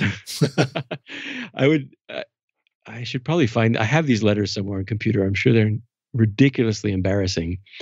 Did you do like a chainmail one where it's like, if you don't come in and record this weekend, something terrible will happen? No, but I did tell him to meet me at the restaurant across the street. Meet me behind the gym or else. He didn't show up. Actually, hilariously, I said, meet me at the restaurant across the street from your house tomorrow at 1:00 and we can discuss. And I went there at 1:00 and like waited till 2:00. And I was like, of course he didn't show up. And then a friend of mine was like, hey, the craziest fucking thing happened. I was at Bagel Etc. yesterday at like 2:00 and Leonard Cohen came in, had breakfast. I was like, fuck, I wonder if he got the time wrong. And it sort of like ignited this flame that like maybe he did intend to meet me at Bagel, etc., to talk about recording with me. You're like, 16-track tape. No, I said Brugger's Bagels or what other bagel name. But anyhow, I propositioned him a few times and then recorded VIC CHESNUTT. And, Vic loved Leonard. And we just talked about Leonard so much. And I brought Vic to see where Leonard lived. And I saw Vic play here at Lucy's record shop back in the 90s, opening up for Lamb Chop. And I may even have a DAT tape of him, because I was doing what you were doing, which is I showed up with my 2 mics and my DAT machine in the back of this room and just would record all my friends' bands. And if the next bands let me keep recording, great, I'd do that. But Vic CHESNUTT was incredible musician, songwriter. He was one of the best, for sure. And he's greatly missed by so many people. Yeah. But Vic loved. Yeah, Vic was a practical joker, which will inform this story that I'm going to say. So, I'd done an interview a few years prior and said, who would you like to record? And I said, I'd love to record Leonard Cohen. And so Vic's record comes out, the one that I recorded, and the guy who I did the interview with, who I said I would love to record Leonard Cohen, reviewed Vic's record and said, now, someone get Leonard Cohen to the studio. Like, this is Vic's best record in a decade. Someone get Leonard Cohen there, and then put like a hyperlink to the review that I said I would love to record Leonard Cohen. And so this review comes out like midnight on a Tuesday. And at 4 a.m. that same Tuesday, 4 a.m. in the morning, I get an email. And the email, the title is From Leonard. And it says, can I see your studio? And it's signed Leonard Cohen. Wow. And so, of course, I'm thinking this is a practical joke by VIC CHESNUTT, because VIC CHESNUTT read the review of his record, knows that we mutually love Leonard Cohen, and is pretending to be Leonard Cohen in this email to me so that I'll embarrass myself or something. And so, so I said, okay, quote unquote, Leonard Cohen, if that really is who you are. And then I asked a bunch of skill testing questions in this email, I have a mutual friend. He's an artist. His son went to my high school. He owns a bar. What is his last name? And then you have a second cousin who has a father who's a painter, and I recorded his second son. What is his last name? And then immediately I get back an email, and it's all in bold letters, and it's all the correct answers to basically only questions that the real Leonard Cohen would know how to answer. Amazing. I'm like, oh my God, it's Leonard Cohen. Like, how, I guess this was like downtime Leonard Cohen, like before he had all his money stolen from him, before he went back on tour, Leonard Cohen. And so I guess he had a Google alert set for his name, and then the review triggered the Google alert. Wow. And he thought, oh, I guess I should get to this studio or something. I don't know. So anyway, so Leonard showed up at our studio in the middle of a Mount Zion session, and he stayed for a while. And then he's like, would you mind if I come back? I'm like, please come back. And so we set up a time for him to come back. But in between, I was like, I should really just address there's clearly an elephant in the room, which is like, why is Leonard Cohen visiting our studio? And maybe, I don't know if he knows I was the same guy that slipped these like love letters through his door, but I'm just going to address it and be like, Leonard, I would love to record you, and here's how I hear the record.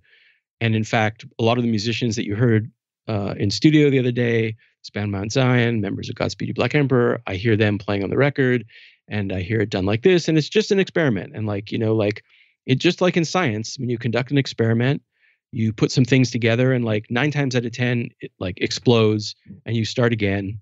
But like 1 time out of 10, like you find the cure to some disease. And so it's like, I feel like recording is the same way. Like, let's get a bunch of people you've never played with together in a room.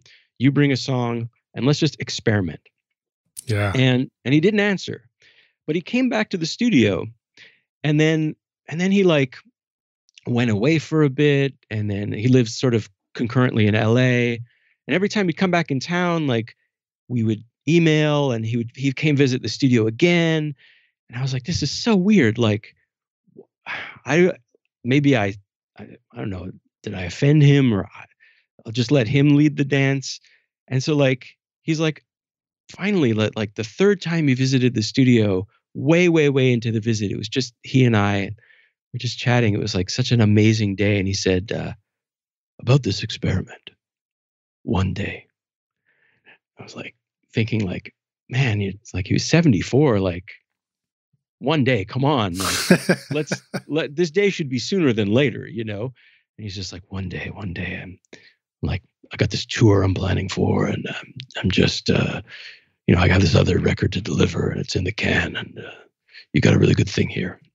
And I just let it go. In that moment, I was like, you know what? Actually, getting to hang out with Leonard Cohen and get to know him and have him call me man and brother in like this weird 60s sort of beatnik way that I've never heard anyone speak authentically was like the best, was almost better than a recording session, you know, because who knows what's going to happen in a recording session? Like it could totally be a disaster. Yeah. But this was great. Like this was a fantastic interaction.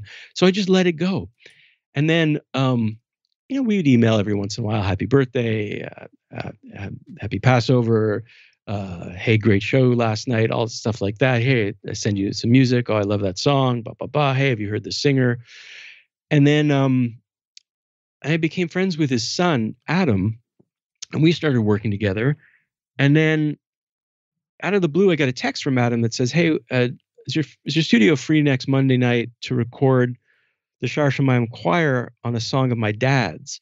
And somehow, like in my brain, I thought what he meant was, because I was working with Adam, I was like, oh, he wants to record a cover of he's going to sing his father's song, and the Singer-Songwriter Choir, which is actually a choir started by Leonard's great-grandfather, is going to sing on this Leonard Cohen cover that Adam's going to sing.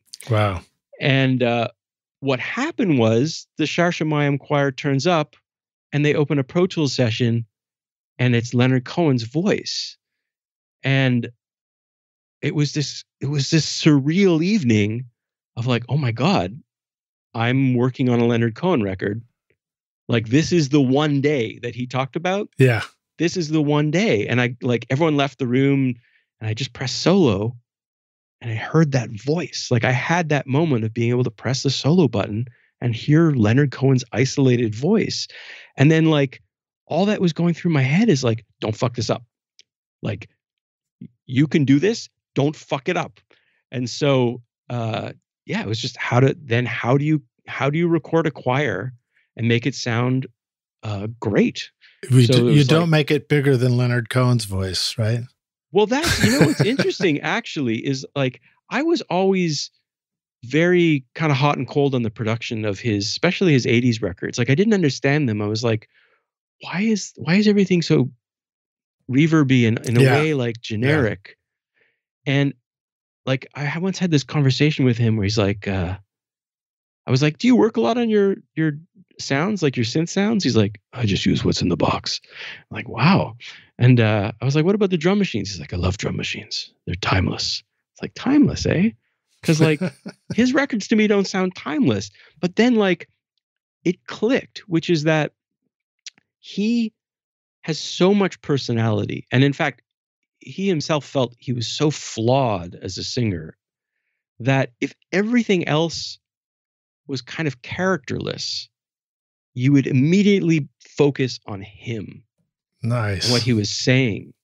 And he'd never really articulated it as such, but like we talked, and he sort of talked around this in a way that a light went off, and I was like, I understand why those records sound the way they do. It's like he's surrounded himself. You know, it's like if you have like a huge white wall and you have a painting on it, you walk in the room and you look at the painting. You don't look at anything else.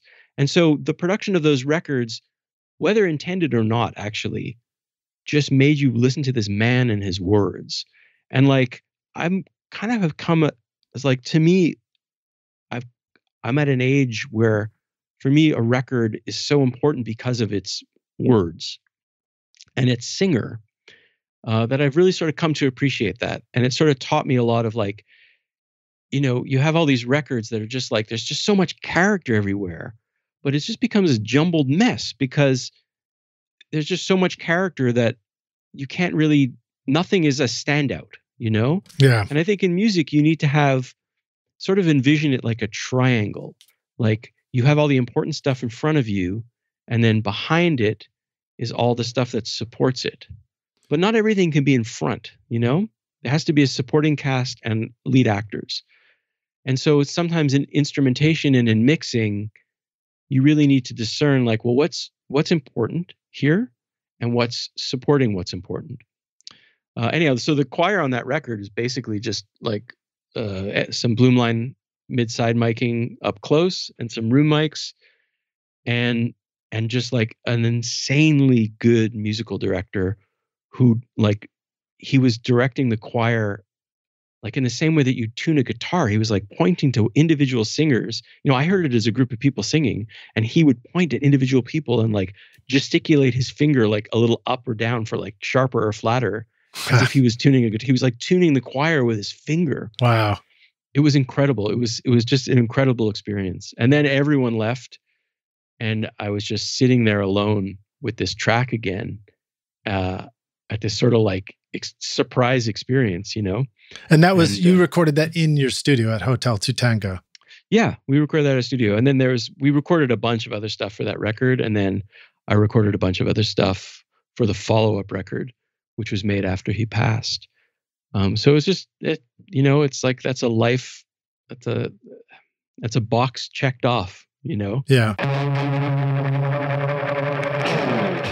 Rockstars, I am super excited to announce that I'm doing a full studio remodeling here at the Toy Box Studio, headquarters of Recording Studio Rockstars. I'm working with the amazing studio designer Carl Tatz to upgrade my control room to a Phantom Focus mix room, and have also been improving the sound of my entire studio room by room. The first time I heard one of Carl's Phantom Focus mix rooms featuring the PFM HD 1000 series monitors, I was completely blown away. It felt like I was listening to three-dimensional sound where I could close my eyes and reach out and touch the instruments with crystal clear bass radiating from a 50-foot wall of pure marble. It was by far the best sounding mix room monitors I have ever heard anywhere. Check out my complete interview with Carl Tatz on episode 50 of the podcast and discover the secret to massively improving your monitor setup at carltatzdesign.com/mixroom-mentor.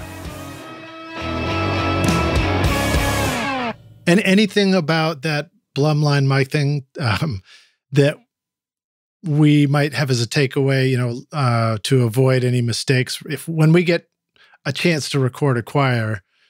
For example, did you choose it's a large diaphragm mic? Was it a Blumline ribbon mic setup, or was it a condenser? Are there risks of having too bright of a mic for something like that, or are these just overthinking it kind of questions? The direction that I was given is this should sound like a choir. We don't want to hear individual voices. So to me, that implied don't use a mic that has like way too much detail. Mm-hmm. I think I used the Lawson tube mic, and on the side, for the center mic and the side mic was, I think, the 414 EB. Oh, wait, so it was an MS. Maybe a mid-side. It was MS. Sorry, I actually had two pairs. I had two 414s in Bloomline, two figure of eights, and I had on top of that an MS. I did exactly what I like wince at when people deliver me. You did too many mics. Yeah, it's just like, just fucking make a decision. Is it going to be Bloomline? Or is it going to be MS? Like you make the decision, so I don't have to make that decision. It's all right. It's all right. It's a lot harder to bring the choir back later. Yeah, it is. But I was like, I felt like I needed to cover my ass for width. So yeah, I had two 414s, two 414 BULSs, which like people shit on that mic, but I think it's a great. I love it. Mic. I have one of them, and the thing I'm always struck about with that mic is that it can, if you have a sort of a strident sounding vocal, if you put that on, it really can sound. I can use that word again, warm. It can really sound nice. It's great for overheads and for violins and for thinner sounding things. So those were my my Bloomline mics, but then I kind of thought, oh, what if those are a little too inarticulate? And so above them, I hung the L47 Lawson, and then the side mic, the 414 EB with the CK12 capsule. And then the two room mics were, I think, Octava 012s, if I remember correctly. And I didn't mix the record, so I don't know what they used in the end. I can find out and I can tell you. Cool. The Lawson mics are great. I haven't used them, but there was some other guests, Simon and Greg Record the World, are also from your part of the world. And they used the Lawsons on their travels to go record in Africa and everything. And they sounded fantastic. So that was my first really expensive microphone. I bought it in the late 90s. I'd read this review of all these tube mics, and that one came out glowingly, even though now I sort of think like, fuck, magazine. I can't believe I based purchases on magazine reviews in the 90s, because there was so much payola going on and so much like the copy department talking to the ad department, and like, but whatever. The mic, it did get a good review, and it made some sensible points. So I called up Gene Lawson. I was like, I would love to order this mic, but can it not be gold? Can you make me one? Could it be nickel? Like, the gold is a little too opulent. And he's like, no problem, I'll make you the mic. And I was like, actually, I'm going to be in San Francisco at this trade show where you're displaying. Could we save shipping costs and I'll pick it up from you? And he said, no problem. And so I show up and he's like, I'm so sorry. The silver nickel one was not ready. So here's your gold mic, but I'm going to give it to you for the same price. And I was a little bummed. And then I had to fly home with this gold mic. And I got to when I landed in Toronto, my connection was leaving the US and entering Canada. I had to go through screening again. And so the guy immediately was like, first of all, he thought it was a pipe bomb. He's like, what is this? I was like, it's a microphone. And he's like, make it work. I was like, what do you mean make it work? He's like, it's a microphone. Make it make sound. I was like, you don't understand how a microphone works. Like, unless you have a mic preamp and some headphones somewhere under the screening counter, this is not going to make sound. And he was like, well, how do I know that's what it really is? And it was like this 20 minutes of like, maybe it's jewelry, or like, it was just like, because it was this gold thing, right? Anyhow, finally I got into Canada with it. And I have to say, it does have a weird psychological effect when you pull out a gold microphone. It does have a weird psychological effect to the person singing into it. I know. Like in a positive way, Yeah, well, I mean, that's why some of the mics, we'll put a little red light or a little nice blue light inside the grill, make it look a little nicer. And I misspoke actually. The Lawson 47, I do know that because I've seen the gold mic down here. And Gene Lawson, is a Nashville mic designer. He designed plate reverbs as well, and I think he had a lot to do with the Ruckus Room, Jamie Tate's studio over there as well. But I think that Simon and Greg were maybe using the Lawton mics. Maybe that's where I was making a mistake there. Yeah, I think that's right. There's something about a gold mic that's like, when you go over to someone's house and you're like, oh, we're eating off the fancy china. Or like exactly. using the fancy silverware. Wow. Exactly. Must be an important guest. It's like when you pull out the gold mic, they're like, huh, okay. Now, I had a little bit of a similar experience because I had a pair of Earthworks TC30Ks that I was bringing back in a suitcase through, I think it was Southwest Airlines security after 9/11, and they did not like seeing those when they scanned my luggage. But fortunately, I didn't have to plug them in and demonstrate that they actually worked. Well, so let's see. What shall we pivot to next? I mean, we're coming near the end here. Are there any other of your records that you want to talk about? Is there anything that you're working on, in this, not like next week, but, this year that you're really excited about, or any new, I mean, you've tried so many recording techniques. Is there any new technique or new way of making a record that you're excited about? I'm just excited to make records again with people in a room at this point. I really miss it. I've been doing a lot of solo mixing and working with one person at a time, and I miss hanging out with bands, you know. And me too. It's such a beautiful thing. Like it's like you're going to war together. You meet people, and very, very, very quickly you bond, and you have this crazy intense experience, and it lasts like 10 days, and then you don't see them for a year, and then they come play a show in your town, and like you have this connection, like you made a record together. Except you're also like, what were all the names of the guys in the band again? No, for sure. You know what? I actually miss having track sheets, because that was my secret for when I had track sheets for 2-inch tape, was like within the first 20 minutes of like, hi, I'm Joe. And you're like, oh, hi, Joe, what do you play? And like, I play bass, and like run back to the track sheet, be like, bass, Joe. And like, exactly. Just like try and get everyone in the band's name on the track sheet before you have to say like, hey, Joe, can you turn up your amp? I do that on the dry erase board in the back of the studio if I can't, or write it down. But yeah, absolutely. I'm recording. So one of my favorite bands easily of the past decade is Titus Andronicus, and I'm going to be recording the next Titus Andronicus record, which I'm super, super, super excited about. When, I don't know, but it's on the docket. Have you recorded with them previously? No, I've hung out with Patrick a bit and helped him mix some stuff. Merge Records did this thing before the Georgia runoff. They released a compilation of all songs related to Georgia, and Patrick recorded Closer to Fine by the Indigo Girls, and I mixed it for him.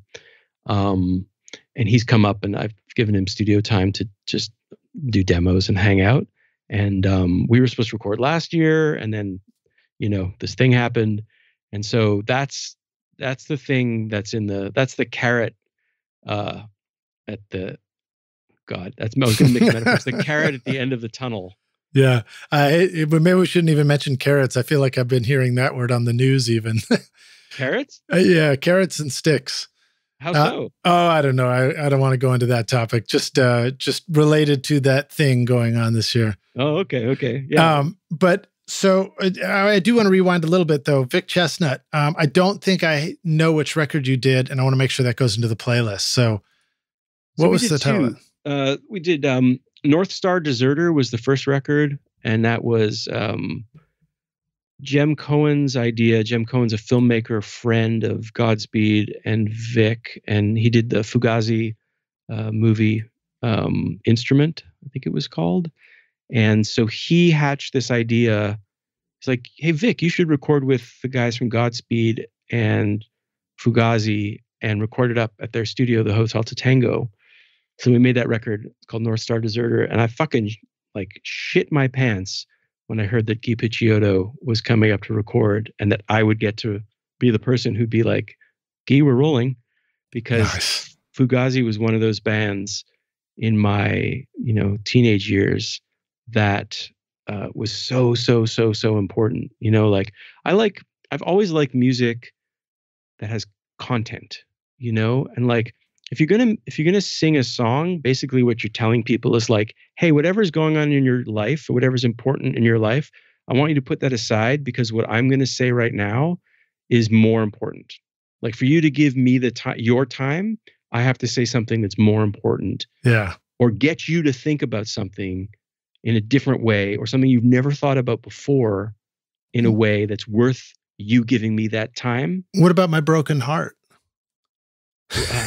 What you're talking about, your personal broken heart? No, I'm just saying, you know, the typical song content. Oh yeah. But that's, I mean, when it's done well, like, we've all had a broken heart, right? And so the reason that those songs work is because they're universal. And I think when they're done well, you hear those songs and you think, this person knows how I feel. Like, you're heartbroken, right, and you put on a song and you're like, this person understands the human condition.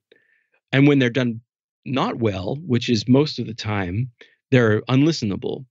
But you know, My Broken Heart, when I have room in my life for Oh My Broken Heart, but I also have room in my heart, room in my life and my heart for like content songs. Like, I mean, I grew up, listening to Billy Bragg and listening to the Specials and listening to Elvis Costello and listening to The Clash and listening to Fugazi. And it was all like, talking about issues, and it made me want to learn about issues and be a better person. And so then to get to record Guy was just a huge honor. So that was a record, North Star Deserter. And then a few years later, we made a record called At the Cut. And that was, in a way, that came together even easier. The first one was kind of like sort of everyone is feeling each other. And then all those guys went on tour together. And then this was the record that you make after tour, when you sort of have that shorthand. And so it was really great to be on both sides of that, to be on the side of it where no one had worked with anyone before and everyone was super nervous about stepping on everyone's toes, to just being like, we're a family, we're going to make a record. It was great. Right. Like, fuck it, give me your toes, I'm stepping on them.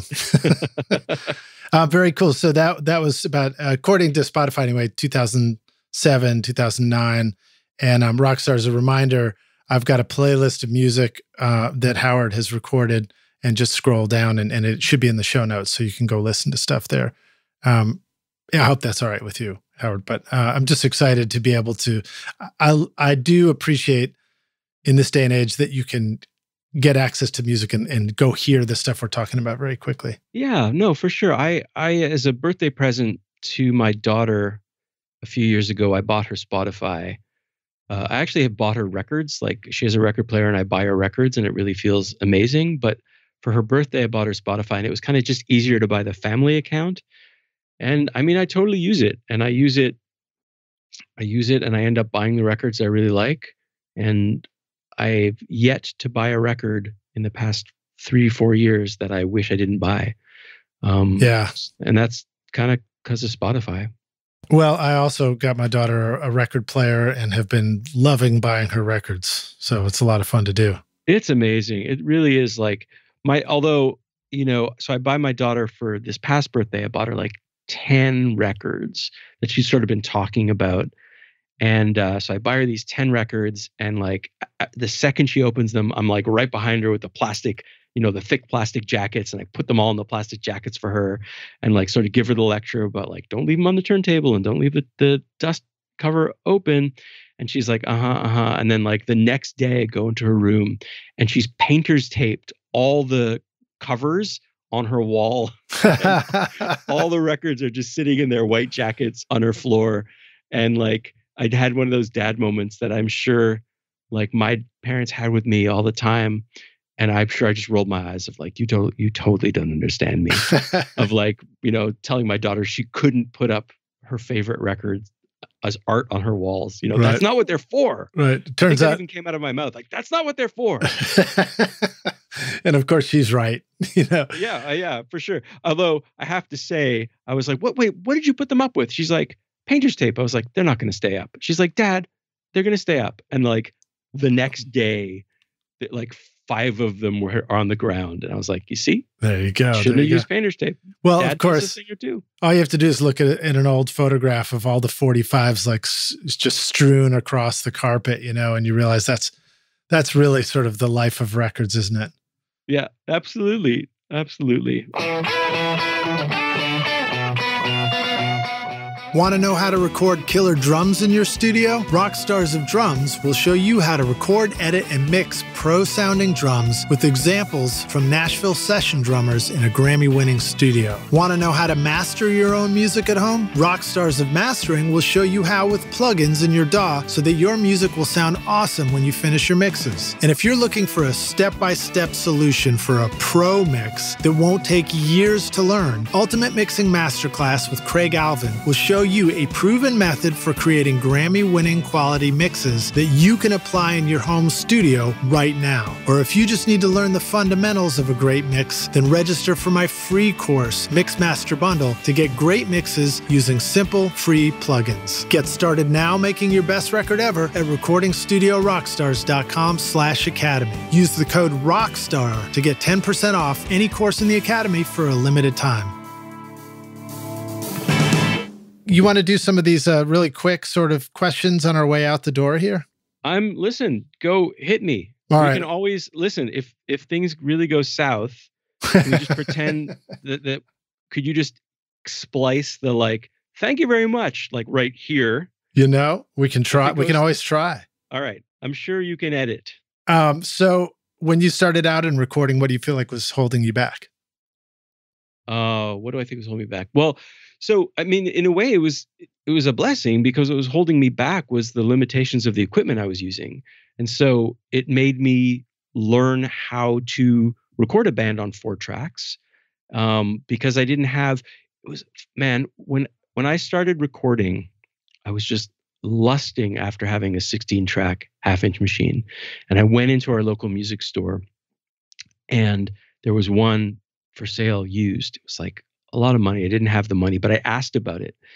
And the guy at the floor was like, what do you want that for? You should get this. And he pointed to an ADAT, Lisa's ADAT, which was, for your listeners, a very, very, very early digital system that recorded 8 tracks digitally on VHS tape. That's right. SVHS. SVHS tape. And it was twice the price of this half-inch machine. Okay. So they were asking $5,500 for the 8-track ADAT machine and $2,750 for the half-inch 16-track. And I was like, why would I want this? He's like, you got to stay competitive. I was like, it's not a competition. And you know what? This thing is going to be obsolete in like 5 years. Amazing that you had that foresight. And you know what? People put those on the side of the road now for like, fuck, I can't even sell this for $50 on Craigslist. And I still use the 16-track half-inch that I bought instead of that. Yeah. Right. So, but anyhow, just to answer your question is like, what held me back was all I have was 4 tracks. Okay. Now I'm in school. All I have is 8 tracks. And it felt like being held back knowing, well, a real quote unquote real studio has 24 tracks, but it actually was a gift. Yeah. I think. Yeah.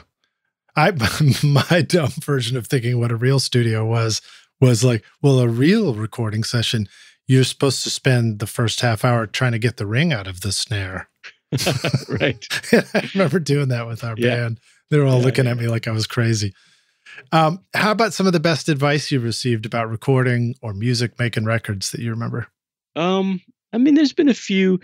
So Steve, I remember being in this place where I was getting asked to record a lot of records. I was like so not into the demos I was hearing. And I was like, Steve, I don't know if I should, like, it, it's bad business to say no to work, but like, I'm just not into these demos. And so he said, well, how do you know that the band likes their demos? I was like, huh. He's like, maybe that's why they're getting you to record their record, because maybe with your help, they'll be able to turn a corner and make a record that they like better than their demos. And it really was like, it just turned on a light, which then for years, if ever I'm working on something that I'm like, well, I don't know if I'll ever listen to this record, I look around the room and I think like, these are actually really great people. And I get paid to hang out with intelligent, smart people and help them make the best record that they can make. And it really was that, Steve saying that made me had that thought. Another thought, I have this other producer friend who's fucking genius named Brian Paulson. Oh yeah. And Brian said to me, Howard, the records always get finished. It was like in a moment of like, this record was taking a really long time. And he's like, no matter when you started them, no matter how long they take, no matter how it feels like the end is so far out of sight, eventually you will finish this record. And it was just really good advice to like have perspective. And then I had like other. What's the longest record for you? Well, are you discounting the 22-year hiatus between the recording and the mixing one? Because that would technically be the longest. No, that probably counts. Mine's 16 years. We finally put out all those collection of songs on a record. Were you working on it for 16 years in perpetuity? No, not in perpetuity. No, no. Longest I'm only working on this record would be probably 2 years. The longest I'm only working on this record, well, the longest I've worked on a record like was 5 years and was with Grant Hart from Husker Du, which was a amazing fucking honor to get to know that guy and to just help him a little bit. But he lived in Minneapolis and it was really bits and pieces. And I think I'd offered, you know, I was in this position where I was getting asked to record all these records. I didn't really feel like I had any agency I had no choice. I was just answering emails. You know, would you record this record? Sure, I'll record your record. Mm-hmm. And so I was like, I'm going to be proactive and I'm going to ask myself, well, who do you want to record? And so I wanted to record Rebecca Gates from the Spinanes and Grant Hart from Husker Du, both of which had not put out a record in a while. And I just wondered why. They sort of felt like maybe they were in semi-retirement. And so I actually ended up making records with both those people for free. I just extended studio time to both of them. And what I extended to Grant was a week, which turned into 5 years. Wow. And I think he did this weird thing where he'd show up and he'd want to play all the instruments. So he would do a scratch drum track to a drum machine and then put scratch guitars on and then do scratch vocals, because then that's the only way he could do the real drums, to do the real guitar, to do the real vocals. And I swear to God, we did that on one song for 7 days. It felt like, and then by the end of the third day, I was like, I think Grant only has one song for this record, which was kind of true. And then, so that record took a long time to birth. But yeah, I'm really happy to have been involved in it, even though it was like, fuck, this feels like it's going on a long time. I think that might have even been the record, to be honest with you, that Brian was like, Howard, they always get finished. And he was right. Yeah. And I had another, and you know, I have an uncle who's a pretty successful business guy. And I remember when I was going to rent a studio space, I was like, I was at his house before I was going to go check out the space. And I was really excited about it. And he's like, how much is the rent? And I told him what the rent is. He's like, how much do you charge to record? I was like, this is how much I think I'm going to charge to record. And he said, well, what about insurance and utilities? I was like, oh, they should come in around here. He's like, how many days a month do you think you're going to work? I was like, oh, when I start, I don't know, maybe 12 or 15. That's kind of what I've been working at now. He's like, so you're basically spending, and just like without even whipping out a calculator, it's like, so 80% of your revenue is going to just your carrying costs. He's like, that's too high. It should be 20 to 30%. No one had ever spoken, like I'd never taken a business class or spoken to anybody about anything related to the business of anything. And so it was an amazing intervention from someone who only looked at things from the lens of like, well, what's your margin? You know, how much do you need to break even, and how much could you put in your pocket? Yeah. And I didn't end up renting the space, and he was totally right. You know, like he wasn't telling me this so that I'd be wealthy. He was telling me this because it was a huge red flag that I was going to get behind on the rent, because I couldn't possibly work enough to put food in my mouth and pay rent and hydro and insurance, and if the gear breaks and. Yeah. It was a great wake up call. It's a hard lesson to learn as we get into the stuff. And, you know, we begin all this from just an absolute love. I mean, we don't even just begin. The middle, the end, all of it is just an absolute love for what we do, which can completely cloud our perspective on some of those important issues, like you got to pay the rent. But yeah. Let me go. So I'm going to pivot now to a hypothetical question. This is a question I like to ask all of our guests on the show. We get to take the Wayback Studio machine, and you're going to go back in time and find young Howard. Maybe you're just getting your first 2-track recorder, and you say, listen, dude, here's the single most important thing you need to know to be a rock star of the studio yourself one day. If you could go back and give yourself a bit of advice, what would it be? Okay. There's two. One is easy. Own, don't rent. It's the first thing. And the second thing I think would have to be just don't be one-dimensional. Like, it's so easy to get enveloped by like, I want to be a record producer, a recording engineer, so I'm just gonna read as much as I can about microphones and sessions and music and gear and studio design and this software. Like, in a way, it's great to have that knowledge, but going to a museum and looking at paintings for an afternoon will change the way that you mix music.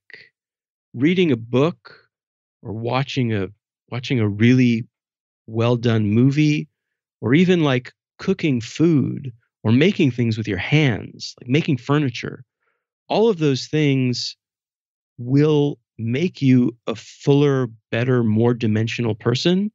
And if you're a fuller, more well-dimensioned person, you will make better recordings. So that's what I would say to my younger self, I think. Yeah, I think that's great advice. There was one other Canadian that I heard give the advice at the very beginning of my learning how to do this stuff about own, don't rent, and it was Daniel Lanois. Dan has become a friend of mine, which blows my mind. That's cool. We worked on some stuff, and we've got a text thread going, and it's a huge honor. I saw Daniel work. First of all, I'm proud that you've had more than one Canadian. I'm happy you don't have a quota of Canadians. Well, no, Daniel hasn't been on the show. He came to the studio I interned at in East Nashville, Woodland Studios, to do Wrecking Ball with Emmylou Harris. And so I met him there many, many years ago. Whoa. Okay. Daniel is, he did a bunch of overdubs on the second Leonard Cohen record I was involved in. And he is hands down one of the most musical people I have ever seen in the studio. He was just going between organ and piano and Nashville guitar and singing backups and layering backups and then using a sampler and doing all this texture stuff. Like, it's like his brain wasn't even involved. Like, he wasn't even thinking, what does this need?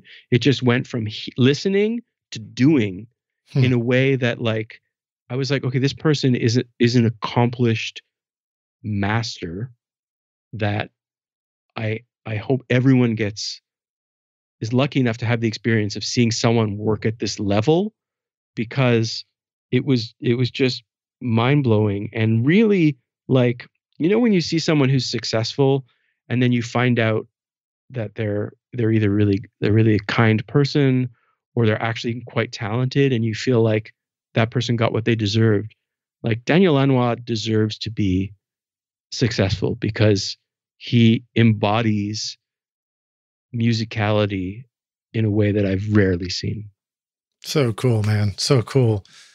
Well, it's an honor to have you on the show with us, Howard. Thank you so much for joining us in Recording Studio Rockstars. Thank you also again to Steve for making our introduction. Steve, you rock. Please let the Rockstars know how they can find you online, Howard. Where would you like them to go reach out to you, learn more about you? What if they got to come make their next record with you? So there's a website called Google. And I think if you type in my name or Hotel to Tango in the Google website, you will be directed to our studio website, or I have a web page that has a bunch of record covers on it of records I've done. And at the bottom, it says email Howard. And it would be my pleasure to, people don't have to solicit me to work on their record. If people want to follow up, if there are any follow-up questions, or if people need any advice or whatever on anything we've talked about, it would be my pleasure to answer that. Really awesome to meet you and to hear you talk about making records, and just to get a chance to learn from you. Your website, hoteltotango.com, is really nice. It's very beautiful, the landing image there. What is the meaning? What's the importance of the bird flying and landing there? Oh, I mean, we have it's hilarious you say that, because we have the most Spartan website that hasn't changed in, like, I think since we made it in 2013, 14 years ago. We have a friend, Nadia Moss, who's an artist, whose sister is Jessica Moss, who's in Silver Mount Zion. And Nadia is one of our favorite artists. And so she painted a bunch of stuff at the studio. And the bird is her bird. That's a beautiful looking studio. I love all the glass block too. You know, it's really hard to photograph a studio. This is kind of interesting, of like, you know, just being honest. Like, because that's the thing about making records. Like, if you say, Howard, what do you want your records to be? Like, describe them. I would just be like, I'd just be happy if they're honest. You know what I mean? An honest record. This was the band. This is where they were at. This is the best record that they could make, given all of the factors involved. And I find that photographing a recording studio without using like wide angle lenses or Photoshop is really hard. It's hard in photographs to translate the experience you have of walking into a really well lit big space. Yeah, indeed. But you know, that's that whole architectural photography conundrum. Even just lighting, even light coming in through the window needs to somehow match the light that's already in the room so you can see everything. But great photos anyway, nonetheless. And we will have the link to that in the show notes. So Rockstars, please click down and go check it out. Howard, thanks so much for doing this with us. No problem, Lid. You're very kind. It's been my pleasure. It's my pleasure too. We look forward to meeting you in person, and we'll see you around the studio. Come visit. There's a coffee with your name on it in Montreal if the borders ever open again. Can I get a hell yeah? You can. All right, man. Thanks so much, dude. Yeah, no problem. And there's a coffee waiting for you here in Nashville too, by the way. I have a bunch of friends in Nashville, and I'm just looking for the right opportunity to go. All right, man. Cheers. Take care, man.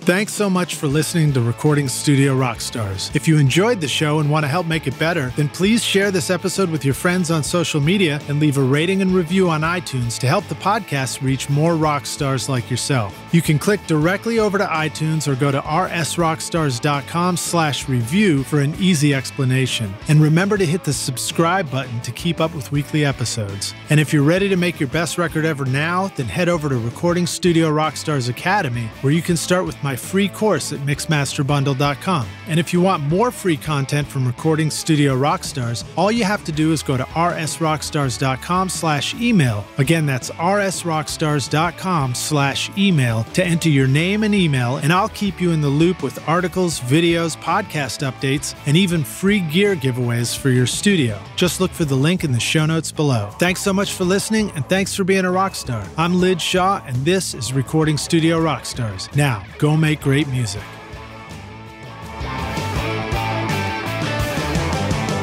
Recording Studio Rockstars would like to give a big thank you to our amazing sponsors who help make this episode possible. OWC, Carl Tatz Design, Spectra 1964, Isotope, and JZ Microphones. Remember to use the coupon codes ROCK10 at isotope.com/rockstars for 10% off any plugin purchase, or use the coupon ROCKSTARS at jzmic.com for 20% off the pop filter for a limited time. And don't forget to learn how to get your monitoring just right at carltatzdesign.com/mixroom-mentor. And finally, use the coupon code ROCKSTAR for 10% off any course at Recording Studio Rockstars Academy for a limited time. We'll include all these links in our show notes. These are all things I highly recommend for your studio. They're going to help you make your best record ever. I would also like to thank our fantastic team here at Recording Studio Rockstars: Vlad Weselchenko, Braden Stremming, and John Richardson, for additional podcast and video production. Thanks so much for listening, and we'll see you in the next episode. Cheers.